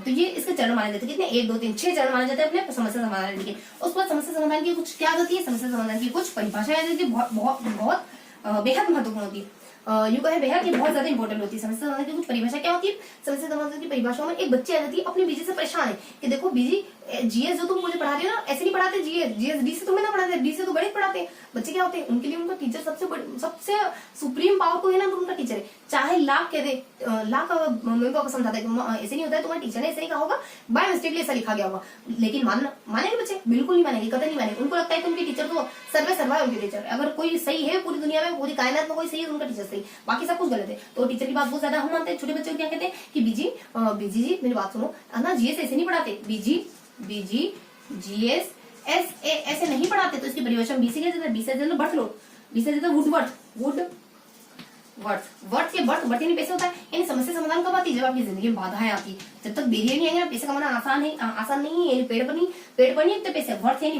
मनी या प्रसिद्धि पेड़ पर नहीं उगती, बहुत बाधाओं से, बहुत मुश्किलों से कमाई जाती है। तो बी यानी कि अपने वर्थ या बर्थ के द्वारा क्या कहा जाता है कि बहुत बाधाएं आती है अपने पैसे कमाने में। वर्थ ऐसी नहीं मिलती, यानी कि समृद्धि ऐसी नहीं मिलती। उसको तो अपने बीज जिसे क्या कहा जाता है? गुट के द्वारा कहा जाता है कि बच्चों को पहले चुनौतियों, बच्चों को बहुत सारी चुनौतियां दो, फिर बच्चों को सिखाओ ताकि उनके मानसिक क्षमता का विकास हो, मानसिक चिंतन का विकास हो।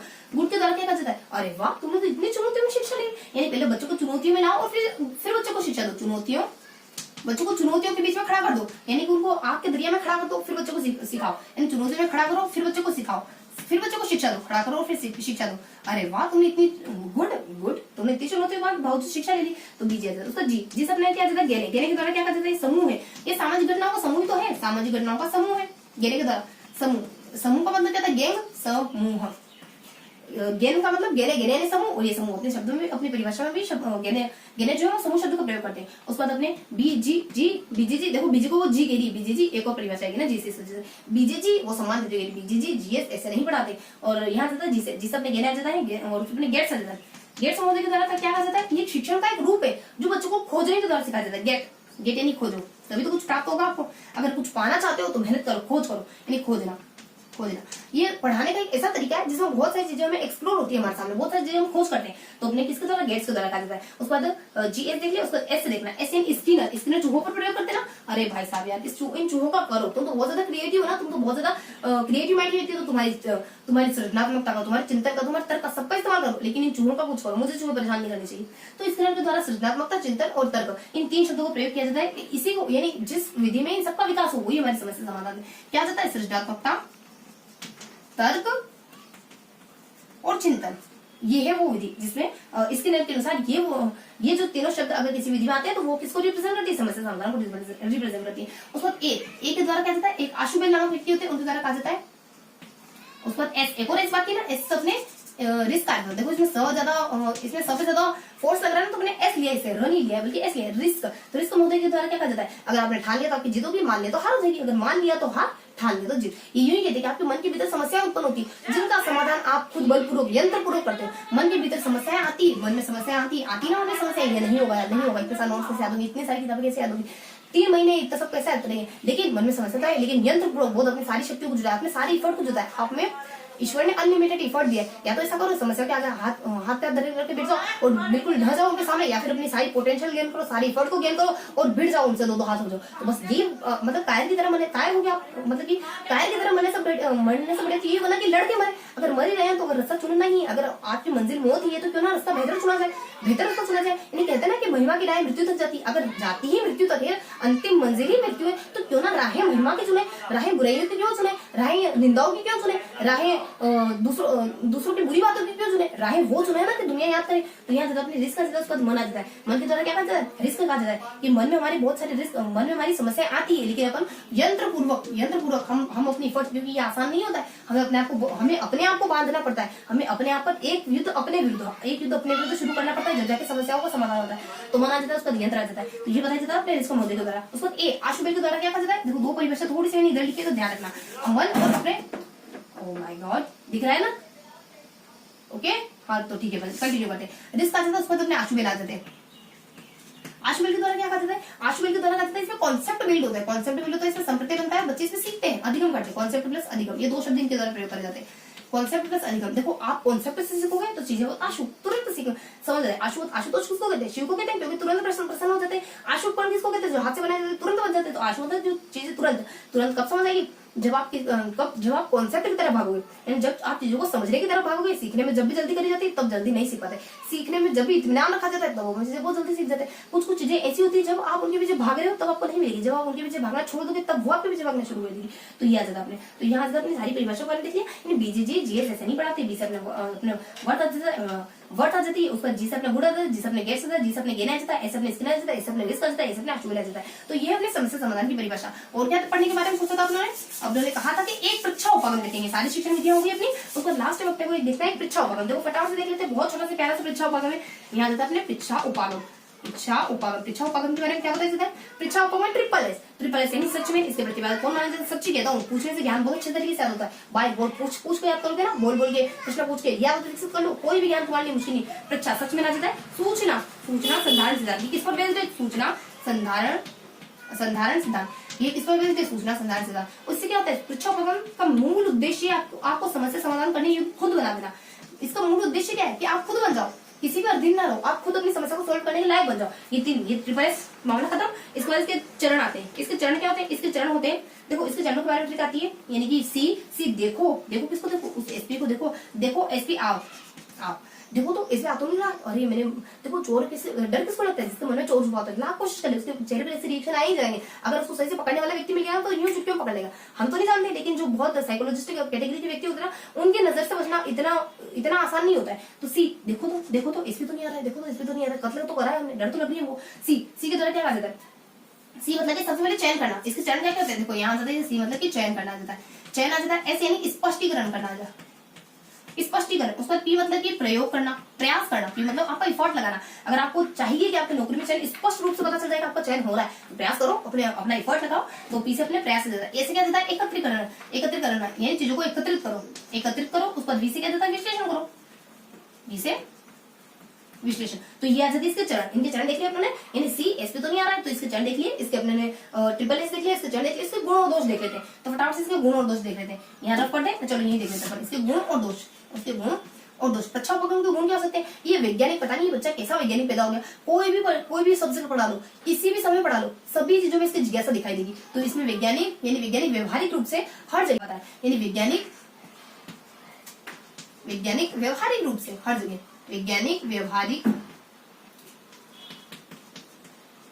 व्यवहारिक रूप से हर विषय में दिखाएगा वो तो, और हर शैक्षिक परिस्थिति में दिखाएगा। हर शैक्षिक परिस्थिति में किसको दिखाएगा? वो जिज्ञासा का प्रदर्शन करेगा। तो पृच्छा उपागम की विशेषता क्या थी? ये वैज्ञानिक दृष्टिकोण बिल्ड करती है। वैज्ञानिक मतलब आपके अंदर वैज्ञानिक दृष्टिकोण बिल्ड करेगी। व्यवहारिक मतलब ये बहुत ज्यादा व्यवहारिक होती है, ज्ञान को आपको सहज सिखा देगी। आपने एक क्वेश्चन पूछा, आपको क्लियर हो गया, नेक्स्ट पूछा, नेक्स्ट क्लियर हो गया। जब चीजें आसानी से सीखी जाती है ना, तो चीजें आती जाती। जब आप माइंड को लो करते हो, बहुत बार क्या करते हैं, हमें लगता है कि चीजें बहुत बार याद करने से, बहुत बार बोलने से, बहुत बार रटने से याद होगी। ऐसा होता नहीं, माइंड ऐसे काम करता नहीं। अगर आप चीज को 10 बार दोहरा रहे, अगर आप कहोगे मैं फेल नहीं होऊंगा, आप 10 बार ये दोहरा दो, माइंड को क्या सीखने मिल रहा है? फेल और ये, यानी ये व्यक्ति को फेल, इस व्यक्ति को फेल का कनेक्शन है, इस व्यक्ति को फेल का कनेक्शन। आप कह रहे हो पास होकर होगा, चाहे कुछ हो जाए, सारा याद कर लूंगा, चाहे कुछ हो जाए, आज पूरा तो पूरा याद कर लूंगा, चाहे कुछ हो जाए, इस पूरे को याद करूंगा, एक भी शब्द नहीं छोड़ूंगा, चाहे कुछ हो जाए, 15 मिनट में याद करूंगा, चाहे कुछ हो जाए। इस तरीके के इंस्ट्रक्शन माइंड को लगेगा, याद करना 15 मिनट, ये दोनों कनेक्शन में। आप अगर नेगेटिव शब्द कहीं नहीं रहे हो, आप नेगेटिव हिम्मत करना, दीवार पे थूकना मना है, होता है मना वाकई में, वहां पे नहीं थूकते हैं लोग, जाके पहले वहां थूके। तो आपको नेगेटिव इंस्ट्रक्शन नहीं दे, पॉजिटिव इंस्ट्रक्शन देने अपने को। तो यहाँ पर आ जाएगा वैज्ञानिक आ जाता है, उसका व्यवहार ये जो विधि होता है ना, बहुत ही सहज तरीके से। देखो सहजता सबसे बड़ी चीज होती है, जिसमें आप सहज और सहजता, देखो मुश्किल चीजों में अपनी सहजता लगती नहीं है, लेकिन जब आप मुश्किल माहौल में भी सहज रहने की कोशिश करते हो ना, तो वाकई में सहज रहने लग जाते हो। तो ये अपनी व्यवहारिक कहता है, उसको हर विषय में इस विधि का बहुत ज्यादा, इस उपागम का बहुत ज्यादा योगदान है। और हर शैक्षिक परिस्थिति, कौन सी भी शैक्षिक परिस्थिति हो, तो वहां पर इसका प्रयोग देखा जा सकता है। उसके बाद यहाँ पे जिज्ञासा, ये जो विधि है, व्यक्ति की जिज्ञासा को शांत करती है। इसके गुण क्या होते हैं? मंद बुद्धि के लिए इतना अच्छा है नहीं, क्योंकि मंद बुद्धि के दिमाग में से क्वेश्चन ही नहीं उठेंगे। मंद बुद्धि के दिमाग में इतने क्वेश्चन, बस ये क्वेश्चन उठ सकता है आज सब जगह की बने, आज मैं क्या कपड़े पहनूं, और ये मेरा दोस्त है तो आज से इकट्ठे हो जाता, क्योंकि इसने मेरे को फलाना नमकारा नहीं दिया, मतलब कि मेरे को पेंसिल नहीं दी, जरूरत पड़ रही थी तो मेरे को पेन नहीं दिया। तो छोटे छोटे बच्चे होते हैं मंद बुद्धि का हो, या फिर छोटे बच्चे को, क्योंकि छोटे बच्चे भी तो इंटेलेक्चुअल लेवल पे इतने विकसित नहीं हुए, तो मंद बुद्धि और छोटे बच्चे बात तो की, तो उन लोगों के लिए अच्छी नहीं होती। एक तो मंद बुद्धि के लिए, और एक हमारे छोटे बच्चे के लिए अच्छी नहीं होती। तो ये अपने क्या क्या देख लिया, देखो लगभग अपने सारी चीजें कवर कर ली। पृच्छा उपागम देख लिया, पृच्छा उपागम ट्रिपल एस, सच में आ जाता है, सूचना संधारण सिद्धांत आ जाता है, और एक और अपने से समस्या समाधान इसका उद्देश्य माना जाता है। उस पर इसका चरण क्या माना जाता है? सी एस पी आर तो नहीं रहा है, तो सी मतलब कि चयन माना जाता है, एस पी मतलब की स्पष्टीकरण, और पी से मतलब की प्रयास माना जाता है, और उसके बाद ए से अपने एकत्रीकरण माना जाता है, बी से अपने विश्लेषण माना जाता है, एम से अपने मूल्यांकन माना जाता है। तो इसके चरण आ जाते हैं, इसकी परिभाषा मतलब बेसिक जानकारी, इसके चरण, उसके बाद इसके गुण और दोष मतलब वैज्ञानिक मानी जाती है हर विषय के लिए, हर परिस्थिति में, और हर मतलब कि वैज्ञानिक दृष्टिकोण का विकास करती है। उसके बाद छोटे बच्चे के लिए, मंद बच्चों के लिए अच्छा उपागम नहीं है। तो ये अपना देखा पृच्छा उपागम के बारे में। तो अब अपन क्या करेंगे, अब अपन क्विक रिवीजन लेंगे, जो भी अपने पढ़ा है अब तक उसका क्विक रिवीजन लेते हैं। तो क्या क्या देखा आपने और मैंने साथ मिलकर के? सबसे पहले हमने देखा परिभाषाओं के बारे में, देखा परिभाषा के बारे में। बस को यार कितना भी देखोगे तो टीवी टीचर टॉलरेंट है। टीचर बताओ मुझे इतना 0 नंबर क्यों देते हो, क्या खुंडे से मुझे हर बार 0 देते हो? तो टीचर यानी कि अपने टीवी के द्वारा क्या कहा जाता है, वोल्ट जिसके वॉलेट पैसों से होते हैं उनमें कुछ अच्छी बातें होती है, बहुत सारी अच्छी बातें उनमें मिल ही नहीं सकती आपको। तो अपने टीचर आता है, वॉलेट आ जाता है, और उसका टीवी और बस अपने बांडे सबका निर्देश का बांडे नहीं करोगे, उसका बी और उसका एस स्पेंसर आ जाता है। स्पेंसर के द्वारा कहा जाता है कम से कम बच्चों को सिखाओ, ज्यादा से ज्यादा बच्चों को खुद को सीखने दो। परिभाषा पूरी कंप्लीट। टीवी और उसका बस उसका अपनी सबसे पहली व्याख्यान विधि जाती है। व्याख्यान विधि में अपने आपकी कोई मेल फ्रेंड आ जाता है, आप कोई फीमेल फ्रेंड आ जाता है, एक बच्चा आ जाता है। फीमेल फ्रेंड को सलाह देते हो आपके नए जीवन में जाओ तो पुरानी बातें मत खुद ना कहूँ, उसके साथ ऐसे ऐसे तुम्हारा रहा था, है ना, तो तुम्हारे नए जीवन में समस्या आ सकती है। और आपके मेल फ्रेंड को सलाह देते हो और यार इतना क्या महंगा कंफ्यूज बना, एक अच्छी सी किताब खरीद ले जिसमें एक इतिहास की अच्छी सी किताब पढ़ ले जो आप तेरे आगे रिविजन में मदद तो करेगी। तो ये बताया जाता है। बच्चे को क्या देखा आपने, बहुत से बच्चों को ऐसे देखा है, बहुत से बच्चों को, एक दो बच्चे ने बहुत से बच्चों को ऐसे देखा है, थोड़ा सा होता है अपने ज्ञान के इस्तेमाल से नई नई चीजों की खोज कर लेते हैं। ये सारी विशेषता किसकी, व्याख्यान विधि की। उसके बाद इसकी प्रयोगशाला विधि। प्रयोगशाला विधि में क्या होता है, बच्चा बच्चा बच्चा बच्चा यानी कि बच्चा और पिता, यानी इसमें बच्चे क्या है, बच्चा यानी आंखों से संबंध स्थापित करने में बच्चा सबसे अच्छा होता है। तो इसके गुण बता देंगे। बच्चा अरे यार मैं बच्चों को कैसे पढ़ाऊं, थोड़ा सा कुछ सिद्धांत हो तो नकल करने लग जाते हैं। तो ऐसे करो ना, टीलियम को उपयोग क्या करूं यार, ये ऊपर से चलते नहीं, मन नहीं होता प्रयोग करने का। तो ये अपने एक बच्चा जो परेशान टीचर है वो इसके सारे गुण बताया चला जाता है। मतलब जो परेशान बच्चा होता है ना, जो सीखता ही नहीं है, मतलब कि नकल करता है, वो सारी इसके गुण बता के चला जाता है। एक मुस्कुराने वाला बच्चा होता है जो अपने प्रयोगशाला विधि सारे अपने विशेषताएं बता के चला जाता है। प्रयोगशाला विधि और कुछ गुण, कुछ बहुत सारे इसमें ना कुछ अदर बात होती है। क्या तो पिताजी कहते हैं कि मुझे लगता है कि अपने बच्चे में जो इंटेलेक्चुअल पावर है ना वो मेरी रुचि की बदौलत है, तुम्हारी बदौलत तो कुछ नहीं हुआ। हालांकि ऐसे एक सुलझे हुए व्यक्ति को ऐसे कहना तो नहीं चाहिए। जनरली ये पॉइंट ऑफ व्यू रहता है कि जो ऐसे अच्छे काम करते हैं ना वो ओझल हो जाते हैं, पीछे बैकग्राउंड में ओझल हो जाते हैं, मोटे तौर पर ये मानना होता है सबका। तो ये अपनी अदर बातें आ जाती है। और क्या था कि फील्ड में जाकर अलग अलग, प्रयोगशाला मतलब ये नहीं होता है सिर्फ प्रयोगशाला में सीखोगे। प्रयोगशाला मतलब वो ये होता है कि जहां जरूरत पड़ी जाने की वहां जाकर आप सीखोगे। तो ये और आत्मनिधि से प्रभावित मानी जाती है, बेसिक से इन्फॉर्मेशन होती है प्रयोगशाला।